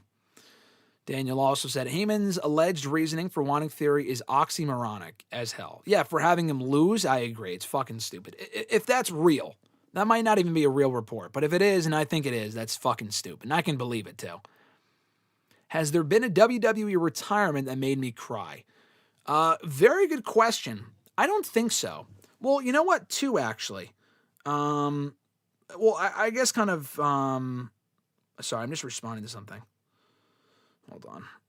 It's like a time-sensitive text. Yeah, there were technically two that made me cry. Cena's did not. I thought Cena's might make me more emotional than it did. I mean, it was sad. I came close during the video package. I didn't cry during Cena's last night, though. Or seeing him in person. I thought I might when I saw him in person for the last time, and that wasn't the case either. But when Edge announced his retirement, it was so sudden I didn't believe it. I'm like, this has got to be a fucking angle. And then as the days went on, I was sad about it. Did it make me cry? I don't think it made me cry. I feel like it could have made me cry. It just didn't feel real. When Edge announced he was retiring, it was so fucking random. And I was like, what the fuck is going on? And then the other one that did make me cry, and I don't really know if this counts, was Ric Flair's. Now, when Ric Flair retired at Mania, that did make me cry. What honestly has made me cry, and I didn't watch it live. I started watching WWE legitimately 2 weeks later. I watched my first full Raw on the April 14th episode of Raw in 2008. So I wasn't necessarily watching when Ric Flair retired. I remember it when it was going on and seeing the commercials on USA Network. So that's why I don't really count the Ric Flair thing. What made me cry about the Ric Flair retirement was watching his Raw farewell the next night. I haven't watched that in a while. I might go back and watch it. Seeing Rick get emotional when all those people came down to the ring, like Vince and Taker and Triple H and all these other people, that I thought was really cool. And that made me emotional watching it. I'm not even the biggest Ric Flair fan. I don't really care about Ric Flair all that much. But seeing him get emotional about it was really cool. And I mean, that's something I went back and watched. That wasn't even something I watched live. And that might be the only one. Shawn Michaels, when he retired, that didn't make me cry. Taker didn't make me cry. We didn't even know it was Taker's last match. Who else?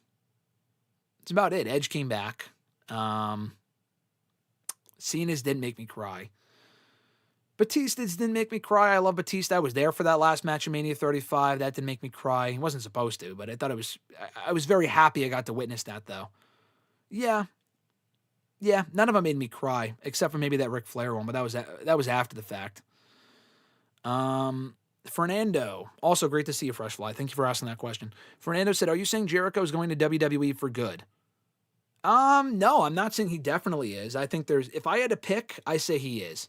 Is it confirmed? No. I could see him staying in AEW if it means, I want to be more full-time. I want to finish out my career here. You got to think Jericho wants to finish out in WWE. If WWE wants him for a retirement run, which they fucking should, and he doesn't want that because he feels like he has more to contribute on air, that's his choice. I just vehemently disagree. I mean, Jericho is washed. He's still capable of having decent to good matches, but he's not the same Jericho of even 3 or 4 or 5 years ago. He's just not. I mean, the Jericho of the last year was fucking terrible. He doesn't need to be around for 5 years. He's already 55, dude. I mean, Jericho doesn't look or come across as old as Goldberg did when he was 55. Goldberg came back at 50. I mean, Edge is 50. Jericho's 55. I mean, how much more of a run do you really want to have, bro? He feels like the Ric Flair, I never want to retire. That's what Jericho feels to me. He always said he didn't want to become a parody of himself too late. I mean, we're past that point. That AEW run the last 3 or 4 years has been absolute garbage. And I don't know if he hurt his legacy with that, the last 3 years, but a lot of that shit was just fucking terrible. I think in WWE, they would have more, in AEW, it feels like they just do whatever they want, honestly. And it just feels like it's just, we'll let Jericho do what he wants, and it's going to be garbage. In WWE, I'm not saying it's going to be great, but they have more creative restrictions, which is probably for the better on a guy like Jericho. So he's not out there with I'm the learning tree. That it's fucking terrible. Easily the worst shit he's ever been involved in. Fernando said, Scrooge with Bill Murray is my favorite Christmas movie. Saw it once about a decade ago. Good movie. Haven't seen it since. Not even on my top 2025, but it was a good movie from what I remember. Gianni said, in your house from 1996, and he was Mankind against HBK. Okay, I thought it was Dude Love, but I think I'm thinking of Stone Cold in 98. That was a great match, though.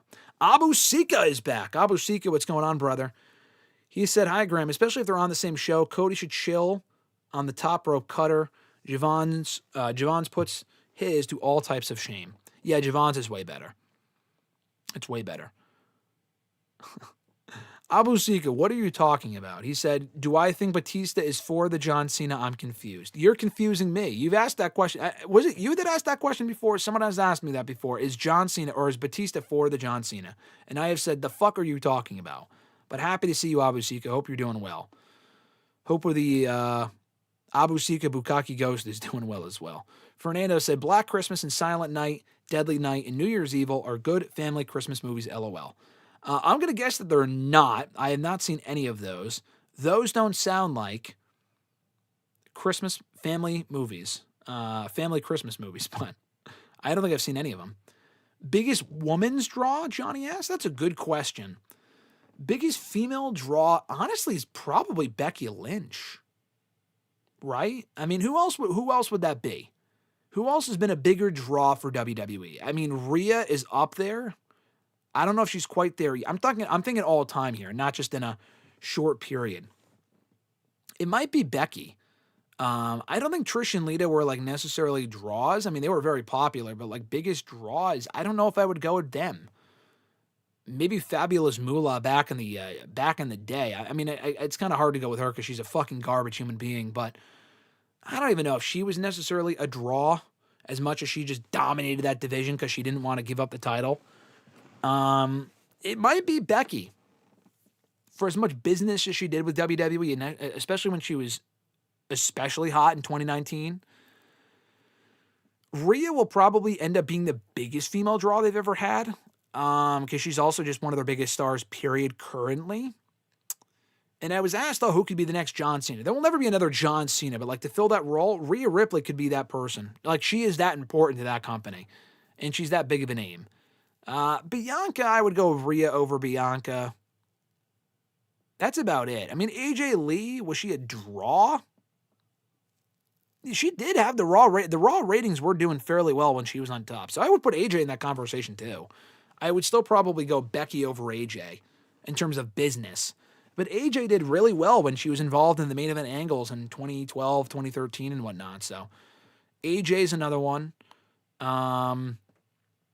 Paige, no. Honestly, people aren't going to want to hear this, but the Bella Twins. Like, I don't know if WWE themselves were doing big business with, like, the Bella Twins as far as merch and shit. They probably were doing decently. But, like, they had that reality show, Total Divas and Total Bellas, for a very, very long time. And a lot of people I know started watching WWE through Total Divas. So, and it was because of them. Like, they were the stars of that show. So, yeah. I mean, honestly, the Bella Twins would have to be in that conversation, too. I don't know if they're number one, but they're up there. Fernando said Trish. I don't know if Trish was that. Was she that, like, the draw? I don't know if she was. She's one of the best women's wrestlers of all time. But if we're talking draws here, I don't know if that's Trish. Tyreek says he agrees with something. I don't know what the fuck he agrees to, but Tyreek, great to see you.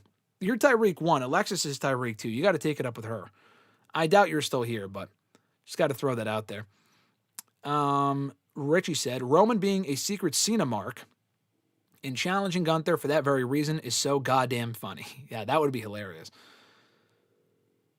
Fernando said, yes, a lot of folks and podcasters are doing a what about the kids BS. I haven't seen that. I don't give a fuck about what the kids' reactions were to Cena tapping, whether it be good, bad. Who cares? I don't really think that's a valid reason to argue for or against Cena tapping. Noob said, like, oh, the kid's going to give up now? Who gives a shit? Are kids really going to think about that? Come on, who cares? He's granted 600 wishes. I think we can look beyond that. About him tapping in his last fake wrestling match. Millennial Noob said, what do you think of Rio versus the, Rhea Ripley and Io versus the Kabuki Warriors for the women's tag titles of the first Raw of 2026. The match will be exciting, the booking is bad, and the storyline has there's been no progression between Asuka and Io. I agree with that. Hopefully we get to Asuka and Io soon. They're really dragging it out, okay. But I do think Riho and the Kabuki Warriors for the tag titles, I like that idea. I think the Kabuki Warriors should win. We got to move on to Asuka and Io, though. I agree with that as well. Fernando said, Dragunov and Gunther should be the next huge feud that is told throughout several years. Would not be mad at that. They've already resisted doing it for this long, so totally fine. Abu Sika said the King has returned, talking about Tyreek. And then, as quickly as he comes is as quickly as he goes. Tyreek, we love you, brother. Hope you're doing well. You're already gone. Fernando said, what are your thoughts on another trash finish with Oba and Cody? Oba should have won clean. He was never going to win clean.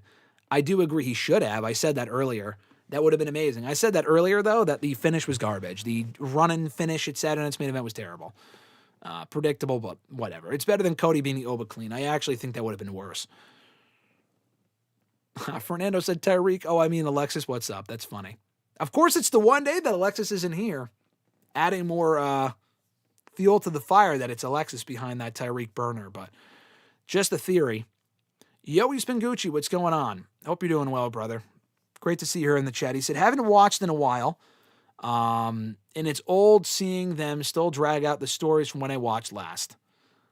Triple H is a king of that, no pun intended. And that's not a good thing necessarily. He also said, it's also funny seeing the Usos use Just Me Us when they're coming out together, LOL, like the OG version doesn't exist. They were coming out to the OG version at one point. I skipped their entrance yesterday. They did come out to Jay's entrance. That's so fucking dumb. I know the song is over, but the other song is basically the same thing. And it's like, you got to use the Usos song. Like, it's not Just Me Us. It's you and your brother Us. Use the fucking actual theme song. Come on, man. Fernando said, Javon and Leon versus AJ and Dragon Lee should have been given a lot more time. Only 6 minutes was a dumb decision.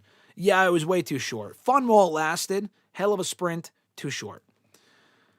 Fernando asked, should Triple H become the new Mr. McMahon on TV? Absolutely fucking not. We don't need that again. I also don't think he would play that role as well as Vince did back in the 90s and early 2000s. We've also already gotten Triple H on TV in the Mr. McMahon role. See The Authority. We don't need that again. Abu Sika said, Cena tapping out for me takes away the sting and frustration of LA Knight tapping the week before. LA Knight tapping, who cares? I mean, that doesn't bother me. I mean, he tapped out LA Knight because he wanted to tap out John Cena. That was fine. LA Knight has much bigger issues to deal with than tapping out. But yeah, the LA Knight frustrations about him getting buried on Raw, which he was, by the way, the week earlier, that went away almost immediately as soon as that Cena finish happened on Saturday. Maybe that was the point. I kid. Central Man Network said, should Gunther win the 2026 Royal Rumble? I don't think so, no. If he did, I'd be fine with it. He could face Cody, which they did at Crown Jewel, but they had a great match. I'd be okay with that. He would have to beat Cody at Mania, though. Cody should not beat him again. Who else would it be? Him and Cody, or him and Punk again? Maybe. Him and Breaker would be cool, but Breaker would have to beat him. I don't really like that idea. Yeah, I mean, he could. Gunther he has to be considered a candidate. He's not my pick to win it, but he has to be considered a candidate. Emmanuel said, only thing I'm surprised about Cena Gunther is that Cena did not do a farewell promo for the crowd. Yeah, that also surprised me. Maybe they just want to save him for his Hall of Fame induction, especially if he gets inducted over Mania weekend this coming year. Maybe he also felt, I really don't have anything else to say because, like, he's spoken. We haven't heard from him since the Raw when he lost, or the last Raw in MSG. And it would have been a lot of the same shit. I get it. Maybe that's why.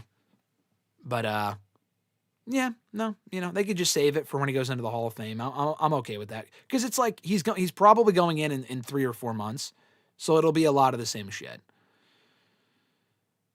You said, do you think Triple H will ultimately do right by Oba? It's hard to say. Do I think he will? Yes. I'm not entirely optimistic. I don't think it's like, oh, you can't fuck up Oba. There was a lot of people that Triple H could not fuck up, and Mr. McMahon too, and they fucking did. Yeah. So, do I guarantee that Triple H will do right by him? No, definitely not. Do I think he will, though? I do think he will. It's hard to fuck up Oba. Could they fuck him up? Absolutely. Do I think they will? No. Fernando said, I am getting sick of Triple Mark stepping into others' moments. He did not need to come out to the ring after the match. He has done the same with other moments in the past, taking photos with all the new champs. That's different. That shit's for social media. Coming out to the ring this time, I get it. He did not need to be out there. They had to know, or they should have known, when they did that, he was going to get booed. Fucking stupid. Vince was not out there for a lot of those last retirement moments, and probably for the better. He was for Rick's, but a lot of the other ones, like Shawn, he wasn't. A lot of people weren't there for Shawn's. Takers and other people, Vince didn't come out. And, I mean, it's not like they booked them to lose and they would have booed Vince. They've never booed Vince for a single bad booking decision in that fucking company's history. Which is probably part of the problem. But yeah, Triple H didn't need to be out there. Bruce Pritchard, I mean, come on, man. Maybe for the Cody moment, but for that moment, I didn't like that. Not necessary. Leave the Memories Alone. Yeah, that was an amazing song, video package they used for Rick's retirement. I remember that. Richie bringing that up. Fernando said, Triple Mark can just wait until they get backstage. I agree. Magic Plumaire, where do you think they're going with this new Tony D gimmick? Is he even a face or a heel? I genuinely don't know, and genuinely I don't know if I care. If he's still on NXT, I don't really care.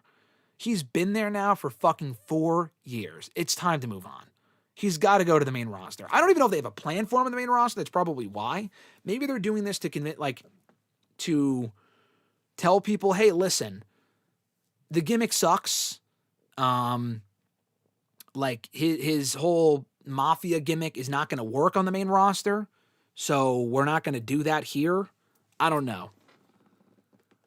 But, yeah, I don't know. I don't know where they're going with it. I honestly, genuinely, it's not all that interesting to me. I like Tony D, but it's like he's been there for so long. What more can he even do? Johnny said, as soon as you plan to leave, Tony Khan benches you. Yeah, seemingly, yeah. He doesn't want to promote people that he feels are on their way out, typically. Fernando said, do you ever feel like you are brainwashed by the WWE sometimes, repeating words like new era and epic over and over? Do I feel like I am brainwashed? No. Do I feel like they attempt to brainwash you by saying that shit? Yes. The new era and epic shit has got to end. It's Tony Khan's equivalent, which he's not done quite as bad lately, but the whole big announcement. It's awful. They got to stop. It's not a new era. It's not this epic Raw. You can reserve those words for when it means something or for like his last, the Raw after WrestleMania. Don't be using that shit all the fucking time. It's stupid. Johnny thinks that Jericho's coming back. He also said, do you want to see more legends take Sting's route and be in a tag team? What legends? I mean, Sting was 65, so... Sting, I wanted to see do single stuff. I think he would have been fine, but he didn't want to do it, which is okay. But what legend should be in a tag team? Like, what legend do they have should be that fucking old that's only in a tag team? I think Sting was a special case because he was so old, but I wanted to see him still do his thing, so it made sense. Jericho's not coming back to be in a tag team. Even in AEW, he should not just be in a tag team. The only person that would have been okay with being in a tag team would have been Goldberg. Because, like, he was old enough to where he was really limited towards the end there. But, like, he's not having his last match in a tag team match. So, no, probably not. Noob said Charlotte Flair is there. Mamadou said, what happened to that NXT mandate of there was no improvement after 6 months or whatever, the person would get released? They fucking change their shit all the time. That edict comes and goes and comes. I mean... I also don't think it was 6 months. I feel like their new edict is 2 years. I feel like they've also have a new edict where if they have no plans for you on the main roster, a la Cora Jade, Shotzi, Gigi Dolan, Wesley, which was fucking ridiculous for how talented that guy is. But if they don't see a future for you on the main roster, they're probably going to fire you. And I'm surprised, like with Tony D'Angelo, going back to him, that he hasn't been canned. Because I genuinely don't think they have a single idea of what to do with him on the main roster. And he's probably just going to end up released after this whole thing plays itself out with whatever the fuck he's doing right now in NXT. 6 months is too early, though. I don't think 6 months is a long enough window to kind of get an idea of people are progressing, not progressing. I think a year is more fair. 2 years makes more sense. No one should be in developmental for like 4 to 5 years. That's just like Tony D'Angelo. Why the fuck is he still there? I mean, unless he's intended to be NXT for life and just to put people over. But if they want to get him on the main roster, then why the fuck is he still in NXT? Did they drop the AJ Becky story? No, I think they're just going to wait to go back to it for like Rumble season. They've already did this after WrestlePalooza. Now they're doing it again. It's like, bro, like we've already waited enough. I think that's lame. They're just going to have him only like do it on big pay-per-views. They're going to wait until the Rumble. Like AJ's not going to pop up again until the Rumble. That's stupid. That's dumb. From a storyline standpoint, I mean, I guess AJ's beaten Becky twice now. But Becky, why the fuck is she not on Raw? She said she's, like, boycotting Raw. That's her reason for why she's not on Raw. They haven't said that on the show. If you just watch Raw, you would have no idea. You would think, why the fuck have they not continued this story? Becky's got to beat AJ at some point. After tapping out to her twice, she's got to beat her at this point. Richie said, I told you, Nikki is the draw. Oh, God, no. No. Yoey Spingucci said, Graham, why do you think Cena does not catch flack for the BS marriage proposal at Mania? What do you mean doesn't catch any flack? I mean, people recognize that shit was terrible.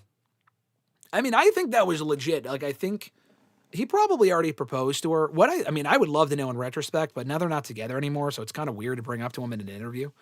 But, like, I'm sure they knew they were going to do that. That was not a surprise that Cena was proposing to Nikki Bella, okay? I think they were planning on getting married, so, like, they wanted to get as many eyes on it as possible. And then they fucking broke up a year later anyway, so it was interesting. Why does he not catch any flack for it? Because I don't know. It's not like it... Who cares? I mean, like, what did it come at the expense of? It was a stupid Mania moment that they forgot about anyway because they broke up a year later. It's like the Taker thing. Mania 33, it's almost like it didn't even matter. Cena proposed, they broke up. Taker retired, he came back anyway. Goldberg had his last match, came back anyway. It's like that Mania didn't even fucking matter. Fernando said, So Ruka is going to be the top babyface on the main roster for the women's division. She has that potential, she's great. Chris Hill, what's going on? He said, do you think Cody wanted to put Oba over but got rejected like wanting Drew to win the belt? No, I don't think so. Where was that even been reported? That Cody wanted to lose to Oba or that Cody wanted to lose to Drew? I have not heard either of those things. I'm not saying it's not true. I just haven't heard that at all. But no, I don't think Cody was saying, I got to lose to Oba.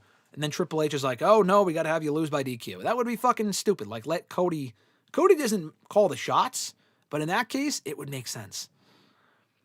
Fernando said, where do you rank the Soul Snatcher? I don't think Cody gives a shit, by the way. Fernando said, where do you rank the Soul Snatcher on current finisher list? Near the top. I don't know if it's number 1, but it's near there. It's a great fucking finish.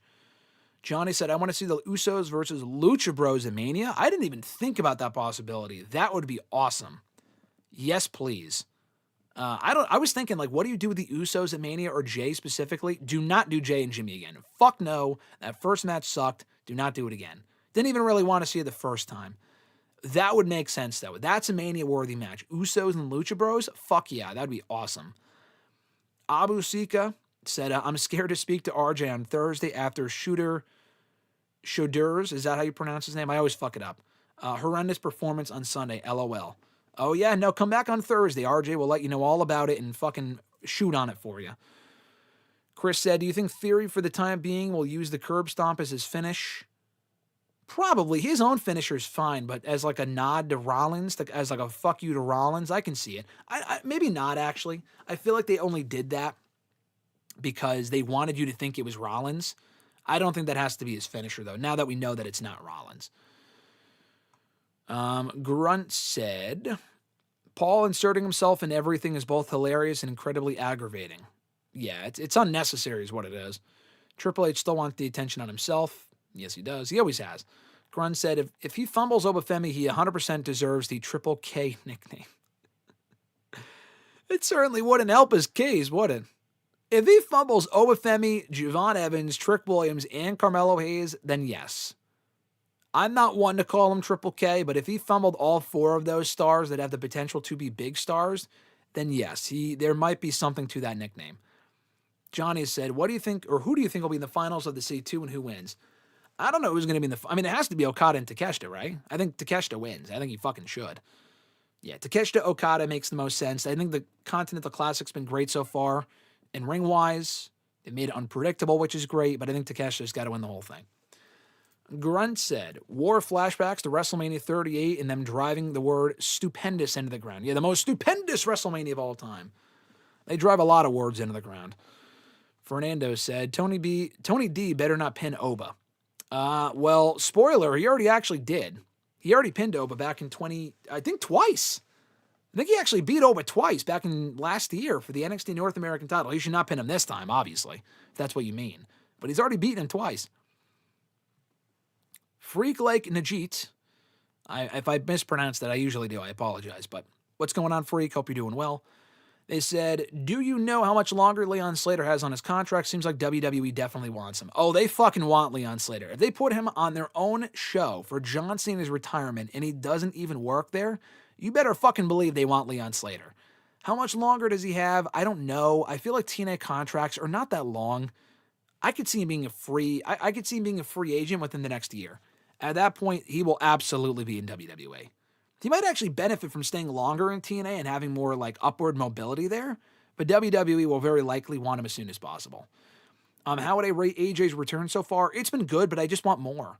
Like, I was under the impression she'd be here full time. She's only made like 4 Raw appearances. I'm just glad to have AJ back at all, but I do think they should be continuing this story with Becky a little bit quicker than they are and not dragging it out until Mania. I just feel like that's stupid. Do you understand what NXT is doing with Ricky Saints? They turned him heel. I mean, they gave him the NXT title for that moment. I think he's definitely getting called up extremely soon. Like within the next couple of months, max. I don't think they're burying Ricky Saints, though. He's had a good run in NXT. He's won some titles, turned him heel. They're really rushing through his run so they can get him on the main roster. Freak said, why did Braun tell Punk don't talk about his family when he brought up Punk's wife? Why did Braun tell Punk to not talk about his family when he brought up Punk's wife? I don't know. I guess Braun's just,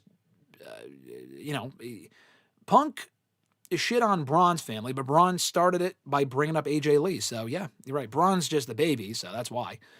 Freak said, Cena proposed, so does that mean he wrestled the whole match with a wedding ring in his jorts? LOL. Good question.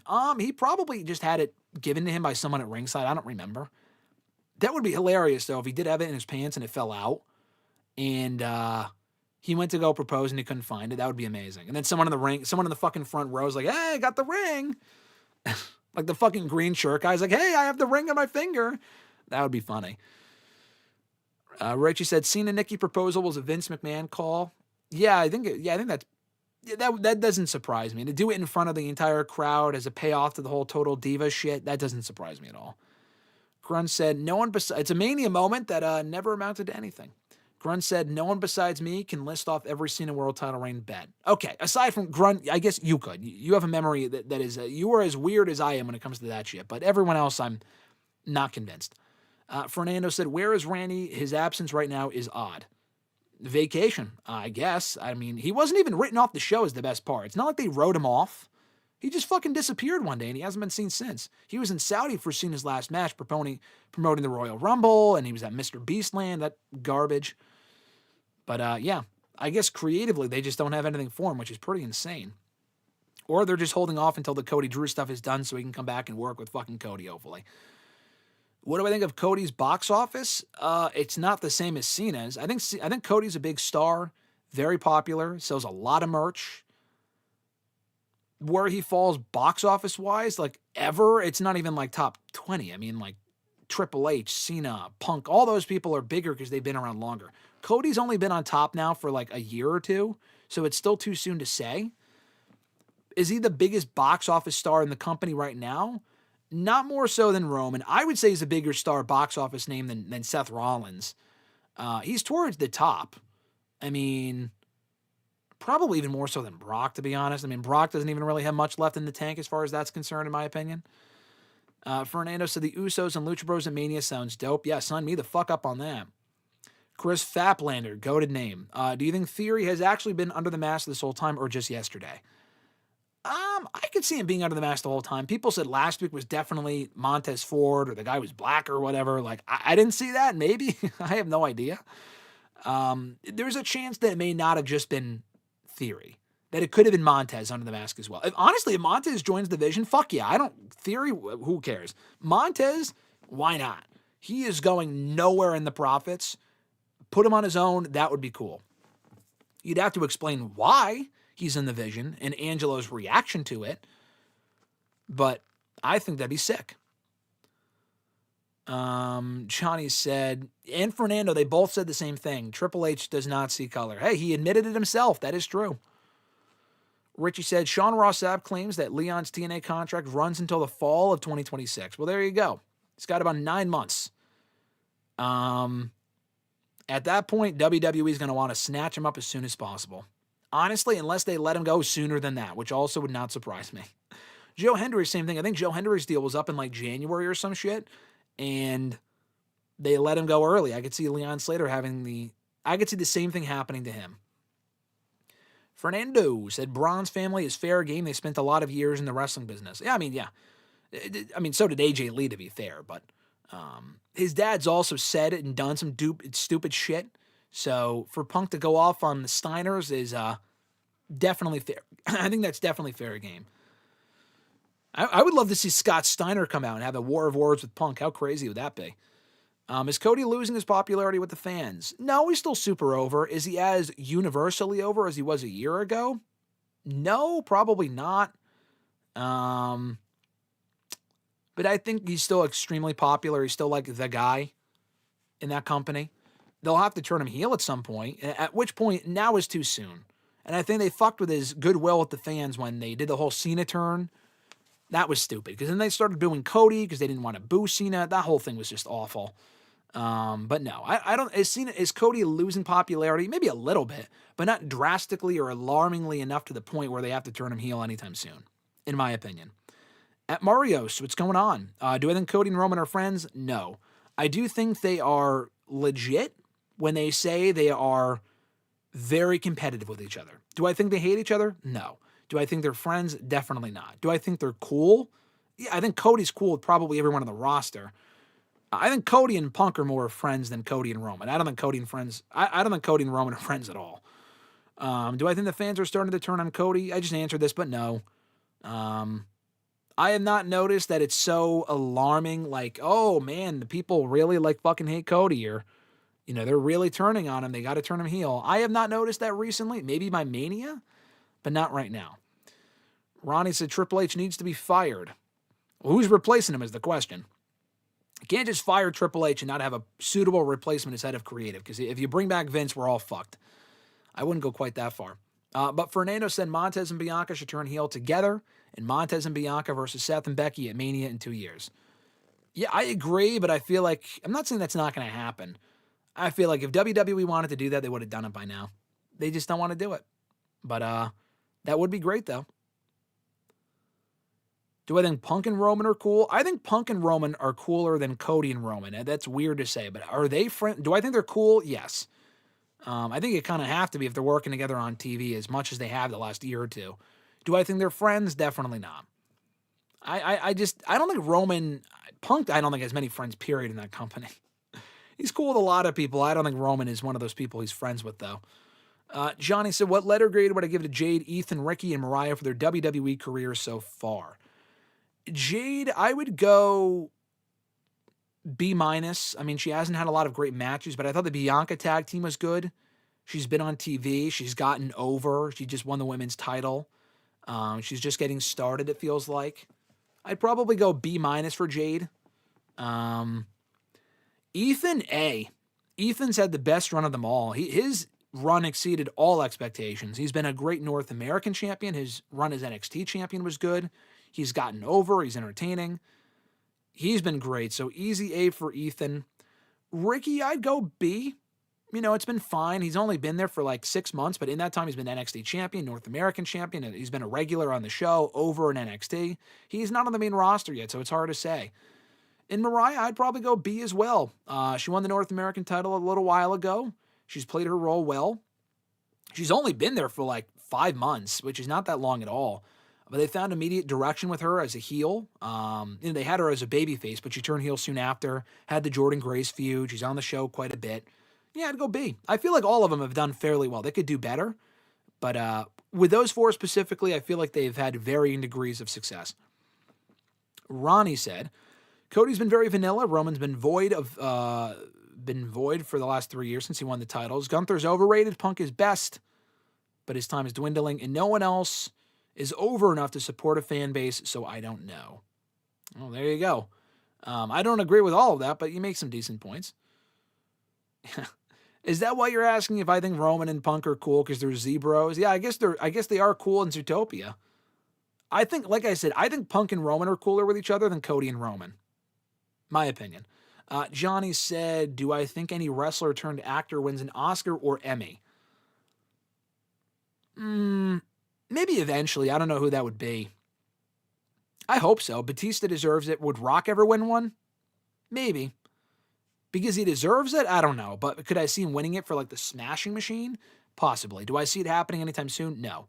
Cena? Probably not. But it's possible. Anyone else? Probably not. Ronnie also said, realistically, Tiffany isn't over enough. Lash needs time. Julia needs time. Ricky needs time. Oba is jet fuel. Ethan Page I like, but he's a toned-down, low-level Theory. Nah, it's not true. Ethan Page has been better than Theory so far. How long until Braun and Bronson are over? I mean, Braun Breaker is fucking over. Bronson Reed isn't as over, but they're doing well with him. Braun Breaker's already the guy, and he should win the world title on January 5th.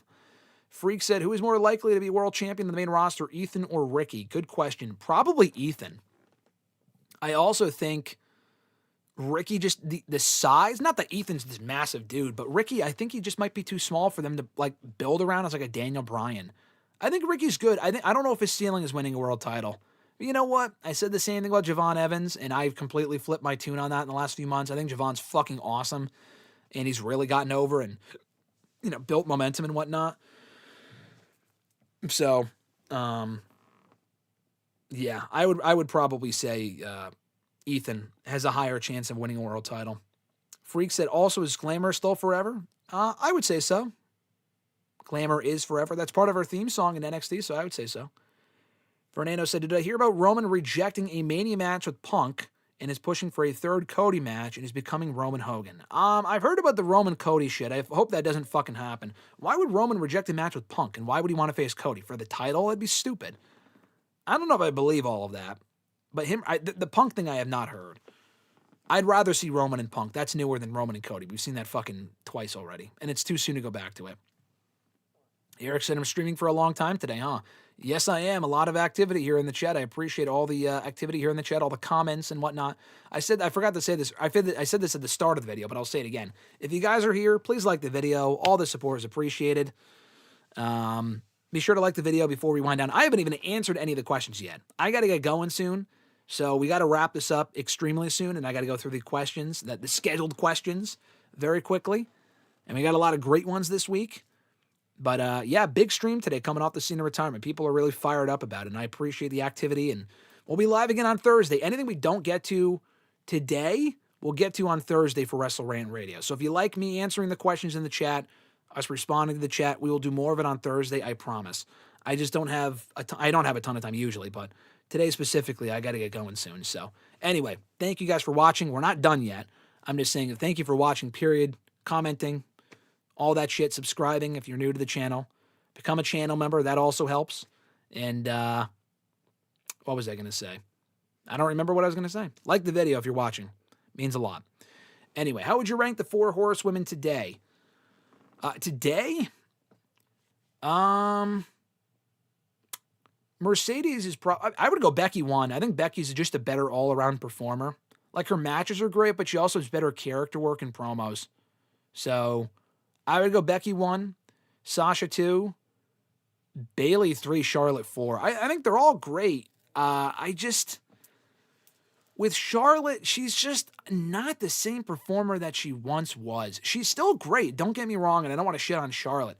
I just feel like, I don't know, I like the stuff with Alexa. I don't know. I think Bayley's more interesting. She's also a better worker. I'm just a Bayley fucking mark anyway, but I'd probably go Bayley over Charlotte.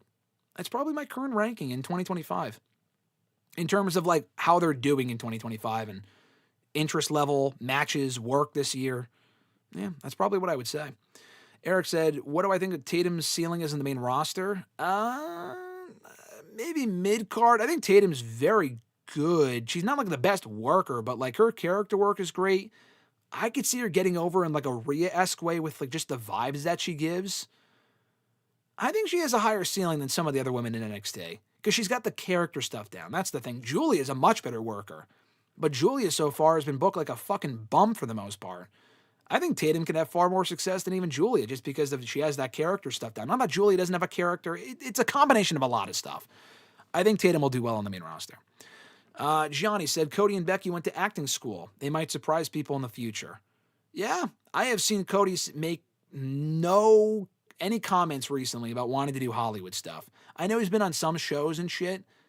Becky has been doing more stuff. Maybe Becky will do well acting-wise when she's done wrestling full-time. Cody, I feel like, is wrestling through and through, though. And he'll just go on to being in a leadership position in WWE when he's done in the ring. Grunt said, will we be getting a Best of AEW 2025 ranking video next? If I can find one on tiermaker.com, yes. The next tier list on WrestleRant ranks will not be an AEW one. The next two probably won't be. I want to rank the pay-per-views this year, including AEW pay-per-views, so AEW will be included in that. I'll be ranking a lot of the pay-per-views this year from WWE, AEW, TNA, New Japan. That'll be coming up probably in 2 weeks. Next week, I want to rank every Cena match that he's had on this retirement run. That'll be coming up very likely on WrestleRant Ranks next week. AEW matches, I might do that in a future episode in the beginning of next year. But we'll see. Richie said, also, Dwayne uploaded the video late last night on the set of the new Jumanji, and he was talking about meeting Robin Williams, and he smacked his forearm. Bald fraud. Yeah, Rock is indeed a bald fraud. I like Dwayne, but that's fucking funny. Fernando said, do you think WWE is trying to book Becky versus that female ref? I thought so. I don't think so. Fightful said no, and I feel like if they were going to do it, we would have gotten it by now. Excuse me. I feel like if they were going to do it, they would have done it by now. I just feel like they were playing up the female ref thing to build to the finish on Raw. Excuse me. Build to the finish on Raw where she lost the IC title a month ago. That's why I feel like they were building up the whole ref thing. Because then she saw Becky tap out, or get pinned rather, by Maxine. I would like them to do a match between Becky and Jessica Carr. I'm not convinced that's where they're going with it, though. Brofessor He said, "Hi, man. I'm new to your channel. Thank you, Brofessor. I appreciate that. Thank you for the support, whether you're subscribed or not, whatever. I appreciate you being here. Thank you so much for joining us on today's show. Always love to hear that shit. I've also appreciated, by the way, anyone sending me their YouTube Wrapped. So you have to have a newer device. I did it on my phone. My phone is old as fuck. But if you have a newer phone or device, I did it on my tablet. They have the YouTube Wrap shit or the YouTube Rewind Recap shit. And I've gotten some people saying that I was on their top 5 channels for the year and shit, or there's, what, stuff like that. So thank you so much for saying that and sharing that with me. That means a lot. So if you haven't already done that, check your thing. I might not be number 5, but if I'm in the 5, please let me know. That would be cool. And I appreciate all the support. Daniel said, if Roman's going to win the belt, he better be around to defend it. If Roman wins the belt, I think it'll be short-lived. He probably will not be around to defend it consistently. It would probably be like hold it from Mania to SummerSlam. Like that's how, and he would be around for maybe one defense. If that's what happens, that's why I don't want him to win the belt anytime soon. And if he does, it's got to be brief. But I still would not put a belt back on Roman anytime soon. It's only been a little over a year. Too soon to put a belt back on Roman, if ever again. Grunt said, oh, Jesus Christ, you haven't even gotten to the scheduled questions. That's amazing. Yeah, no, that's how busy we are here today. Crazy. But anyway, I'll get to them in a couple minutes. This is why I prioritize the chat, because you guys are the lifeblood of this show. Sending in shit from, sending in shit in the comments and whatever, and me addressing it is the lifeblood of these live streams. So that I try to get through all of that while I see it and then do the questions. And then while I'm talking about the scheduled questions, we'll go back to the live chat. That's how we work. But I appreciate the love. Anyway. Am I taking Christmas week off? Fernando said. No, you guys are in luck. I'm not taking the week off. I said this at the beginning of the show, but I will still be uploading content. The content that's not live will very likely still be going up. Next Tuesday, we will be here for #AskGSM. That will not change. Unless I don't think that'll change, that should not change. Next Tuesday, we will be here for hashtag. Next Thursday is Christmas. We will not be live on Christmas. We will not do an episode on Christmas. I would pre-record it, but the day before that is Christmas Eve, so we're not recording that day either. Very likely, unless something changes, we are going to record live, because it's a big show. The last episode of the year for WrestleRant Radio will be the reveal and the results, the review of the results of the 2025 WWE AEW Year in Review Awards. For those listening that are new to the channel or just haven't done it yet, please vote. While you're listening to the stream right now, the link is in the description box. Just go to WrestleRant.com. It's on the homepage. Vote. It's got the WWE AEW Year in Review results, or awards rather. The results we will be revealing on the last episode of the year, very likely on December 26th, Friday, December 26th. We'll go through the results, what you guys voted for, RJ and my thoughts on the results. So go ahead and go on and vote in the 2025 Year in Review Awards while you're listening here. Links in the description box. Please do so. Please do so. I would appreciate it. Let's see. Hold on. Got to back up a little bit. Brofessor said, is Gunther's heat in any form comparable to the 2014-2015 Roman, or can he go further? No, that's a good question. I feel like just the audience is matured since then. People really fucking hated Roman when they really should have hated Vince McMahon. It's not the same. Gunther, well, I mean, there's people that are just still cheering Gunther because they just like Gunther. Roman was getting cheered by the women and booed by the men. It was like the John Cena thing where you rebel against the top guy. Now they're just rebelling against the entire company, not the top guy. It's not like, oh, they fucking hate Triple H. They hate Triple H more than they hate Gunther. It's just a different time. Is it comparable? Monday's reaction was comparable. Is it the same thing? No. Long term, it will also not be the same thing until, because Roman got booed consistently for years. Gunther will go back to being cheered. He'll probably be a babyface within a fucking year. I would not be shocked. Grunt said, never watching the new Jumanji movies out of principle. I like the new Jumanji movies. The original one is obviously a classic. Grunt, you're going to hate me for this. I think I enjoy the 2017 one more than the 1995 one. I love Robin Williams. We've been over this before. I think I enjoy the 2017 movie more. Fernando said, do you regret not going to Cena's last match live? No, because for a few reasons. One, it was in D.C. DC from here is a long fucking way away. I wasn't flying there. I wasn't driving there. It also snowed on Sunday night too. So I would have been stuck in that, and it would have been a massive, massive health hazard, safety hazard. That would have just been stupid. I've seen Cena enough. I saw Cena at the Rumble. I saw Cena at WrestleMania. I saw Cena the night after WrestleMania. I saw Cena at SummerSlam. I saw Cena in Springfield. I saw Cena in Boston. And I saw Cena in Madison Square Garden. I saw Cena a lot this year, including for his final Raw. I did not need to go to the last match. If it was in Boston, I would have been there. Washington, D.C., no thanks, I don't care. Do I agree with the grade Bleach Report gave Saturday night's main event? So here's two things. One, that was not me. That was another author. Two, are you talking about what they gave Cena's retirement run? Because two different people, one person graded Saturday night's main event and gave it, I think, an A grade, which I agree with. I thought the show was great overall. Someone else on our team graded his overall retirement run and gave it an F. Do I agree with that? No. Fucking absolutely not do I agree with that. That is not a culminative opinion of the website, of everyone on the team. That is one writer's opinion. Like when I write shit, that's just my opinion. Sometimes we do team listings and stuff like that. That was not one of them. That was one person who wrote that. I know who wrote that. That guy does that on purpose. The guy who wrote that article and gave John Cena's retirement run, I love the guy. He's a friend of mine. Great dude. He has been doing the trolling gimmick for at least the last fucking 10 years. 10 plus years. He's been doing that gimmick. He will say the most outlandish shit because that's just who he is. See, that's what he says. He will say and write outlandish shit.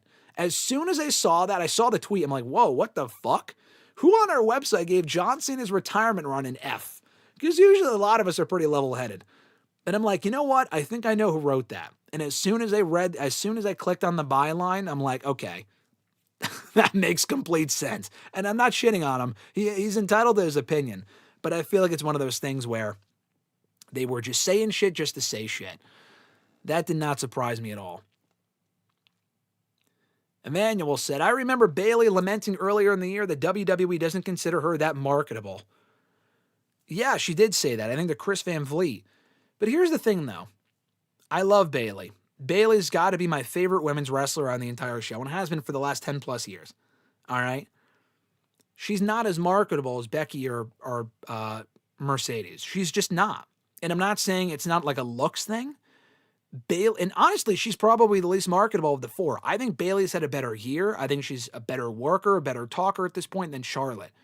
Marketability, she is the least marketable. She just is. I mean, that you could blame the booking. I think the most marketable, in my opinion, that Bayley ever was when she was doing the gimmick in NXT, when she was appealing to a lot of kids, and she's still over anyway. But like when she was doing the kid gimmick, the hugger gimmick, that was the most marketable she ever was. She was basically the fucking female John Cena. And they brought her up, completely ruined the character, to the point where they had to turn her heel in 2019. And she salvaged her career by doing the heel stuff, and she was a great heel, but she's still not as marketable. Charlotte's more marketable. She's a flair, and she's a big name. Mercedes is a big star for AEW, and in general, I'm not a big Mercedes fan, but I think she's a great wrestler. She has much more of a star aura. Becky Lynch. Becky and Bayley are kind of comparable, but even Becky has been a bigger star in WWE than Bayley has ever been. She's main evented more shows. She's won more titles, I believe. Much bigger name. Done outside projects that Bayley is not. Bayley is easily the least marketable. She's not as marketable as a lot of the other women on that show. And again, you can blame looks, whatever. I don't think it's a looks thing. I think Bayley's very attractive. But just compared to the other four horsewomen and a lot of the other women on that show, I mean, Stephanie and her are probably equally as good in the ring. You take one look at Stephanie and I say, that's a marketable talent. I don't not say that about Bayley, but when I see Stephanie, I see dollar signs. I'm like, that's a fucking star. Like, she looks like a Disney princess. Not that Bayley's ugly. We're not going off of just looks here, but a lot of that WWE looks for in marketability, is aesthetic stuff. Specifically with the women. Grunt said, that's fair. There's still World's End after all. And we pretty much know we'll be getting Okada and Takeshita, which will surely be a contender for match of the year. Yeah, I'm looking forward to that. The thing was with my year-end results, we do them in December. I would do them in January, but in January we do the Royal Rumble game. So I have to kind of do it in December. And because we do the results, we do the polls in December, it doesn't include anything that happens this month. The best match of the year could happen in December and it would not be included in the polls because that's just how we do it. But that's the way it has to be because I don't want it to coincide with the Royal Rumble game in January. Ronnie said that he subbed. Thank you, Ronnie. I appreciate you saying that. Thank you so much. He also said, let me backtrack a little bit here. JD from NY and Wrestling Days are my top 2%. Or no, my top 0.2%. Holy fuck, that's crazy. I'm in, I think, the 0.2% for new rock stars. My top 2 accounts by far on YouTube this year were new rock stars. That's where I go for all my superhero coverage, Star Wars, boys coverage, Welcome to Derry, shit like that. DC coverage, and then Solomonster. I mean, I've talked about that before, but those were my top 2 on my YouTube Rewind recap thing. Ronnie said, could you run back a Bloodline story with Roman leading the whole family, Solo, Tama, etc., like a hostile takeover? No, nothing with the Bloodline, please. We've run that into the ground. No time soon should we be running back anything Bloodline related. That would just be crazy. What's the point of Julia teaming with Kiana? Eric said, I guess to give Julia a mouthpiece, but it's not working, and also Kiana's not interesting at all. I think it's a complete waste. Get her the fuck away from Kiana. It has not accomplished anything. And Grunt said, for me, I'm only beat out by Conan. Maybe next year I'll be number 1. All right, listen, Conan, I'm not gonna complain about being beat out by Conan. Conan's great. Conan O'Brien, is that what you're talking about? I know you sent me the picture of the YouTube Rewind, but that's not bad company to be in. I'll go back in a second to the other chats, but I wanna shout this out before we move on, before it disappears. Shout out to @Sweets. Now they're just showing the fucking usernames, so it's not showing people's full names, which is so annoying. But thank you, Sweets. I don't know who this is from. It says a C for the name. If you're still here, please let me know who this is. I just have your username @Sweets-E9I or 1 or whatever. I hate that YouTube does that. Anyway, they sent in a $20 super chat. Thank you so much. That means a lot. Thank you, Sweets. That's awesome. He said, just want to say thank you for the extended version of your show. I have an awful cold. Appreciate you getting me through today. Happy holidays. Thank you, Sweets. That is very sweet of you. Pun intended. My pleasure. I appreciate being here. You guys are great. If I can help you through a cold, bad day, bad mental health day, whatever it is, that's all I strive to do. And even if you're having a great day, that's totally fine too. I have no complaints. So anyway, Sweets, you didn't have to do that. Thank you so much. That means a lot. I'm trying to find out the fucking names on these things. That's the tough thing. Hold on. I'm trying to see if I click on Cupcake. Okay. The name is Cupcake. If you go to channel name, then it will tell you the full name. On the actual thing, though, it does not fucking say. It doesn't say the name, which is annoying. But I believe if you go to their channel, it says a name, Cupcake. Thank you. I appreciate that. It's very much appreciated, especially during the holiday season. So thank you so much. Let's see. Ronnie said, what's the point of EO and Rhea WWE just pairing up randoms into a tag team instead of making a mixed tag division where you could use and expand the talent scales? I feel like a mixed tag division would be very limited. I know they have a lot of couples. The women's tag team stuff is actually doing very well right now, honestly. But the mixed tag stuff, like Mixed Match Challenge, I fucking hated that show. It was fun, but like, it had a short shelf life. I feel like mixed tag titles would be the same thing. I know they have the AAA mixed tag titles, do Chelsea and Ethan, but that's not a full-on division. Yeah, Richie said those are fighting words. The Jumanji comment? I know that's a hot take, but I actually really like that Jumanji Rock movie. That might be Rock's best movie, or at least one of them. It's a very good movie. And I'm a sucker for Jack Black. The guy's great. Ronnie said, John Cena can't hate Vince, and honestly, I'm not going to crucify Vince. We all make bad choices in life, but you can tell Cena respects what Vince did for him. Hey, listen, he can respect what Vince did for him, but Vince is also a piece of shit for a lot of the dumb shit that guy did. He's got to hold Vince more accountable. He has held Vince more accountable recently, but he's still like, oh yeah, we all make bad choices. Brother, like, the way that Cena talks about it makes it sound like Vince fucking cut someone off in traffic. This guy was, speaking of traffic, involved in a sex trafficking lawsuit. It was and is very bad. Like, this is not just like, oh, we all make mistakes. He cheated on a test. It's like, it's not, this is way worse than that. I understand what you're saying, but it's way worse than that, okay? Manuel said, I saw Cena at the Rumble and the Chicago SmackDown. Yeah, anyone that got to see Cena this year at any show, it was worth it. If you got to go to any one show that Cena was at, awesome. If you didn't, that's fine. You probably saw him on a previous show. The ticket prices this year were fucking unbelievable. Thankfully, I didn't pay for a lot of those shows. I just got to go as part of media, rather, for the PLE specifically and whatnot. I would not pay top dollar to be at fucking Monday Night Raw in 2025. It's a good show, but to pay like hundreds of dollars for those seats, ridiculous. Thank you again, Cupcake, for that. Very much appreciated. Ronnie said, show was a B-, and his run in general was a C+, B- at best. Yeah, I would agree with that. I would go Saturday night's main event, I would go A. But as far as the run itself, C+, I don't know if I disagree with that. I think that makes sense. Yeah, Fernando's asking about the F grade. They gave a fucking F grade to the retirement run. Stupid. Stupid. Again, I know who wrote that.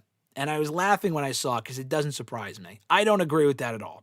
Just know I did not write that article. Just keep that in mind.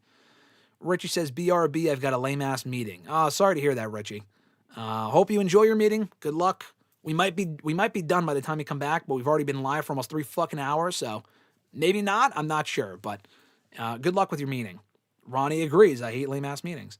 They also said, ranking the 4 horsewomen, Becky, Bayley, Charlotte, Sasha. I did earlier. I would go with, let's see.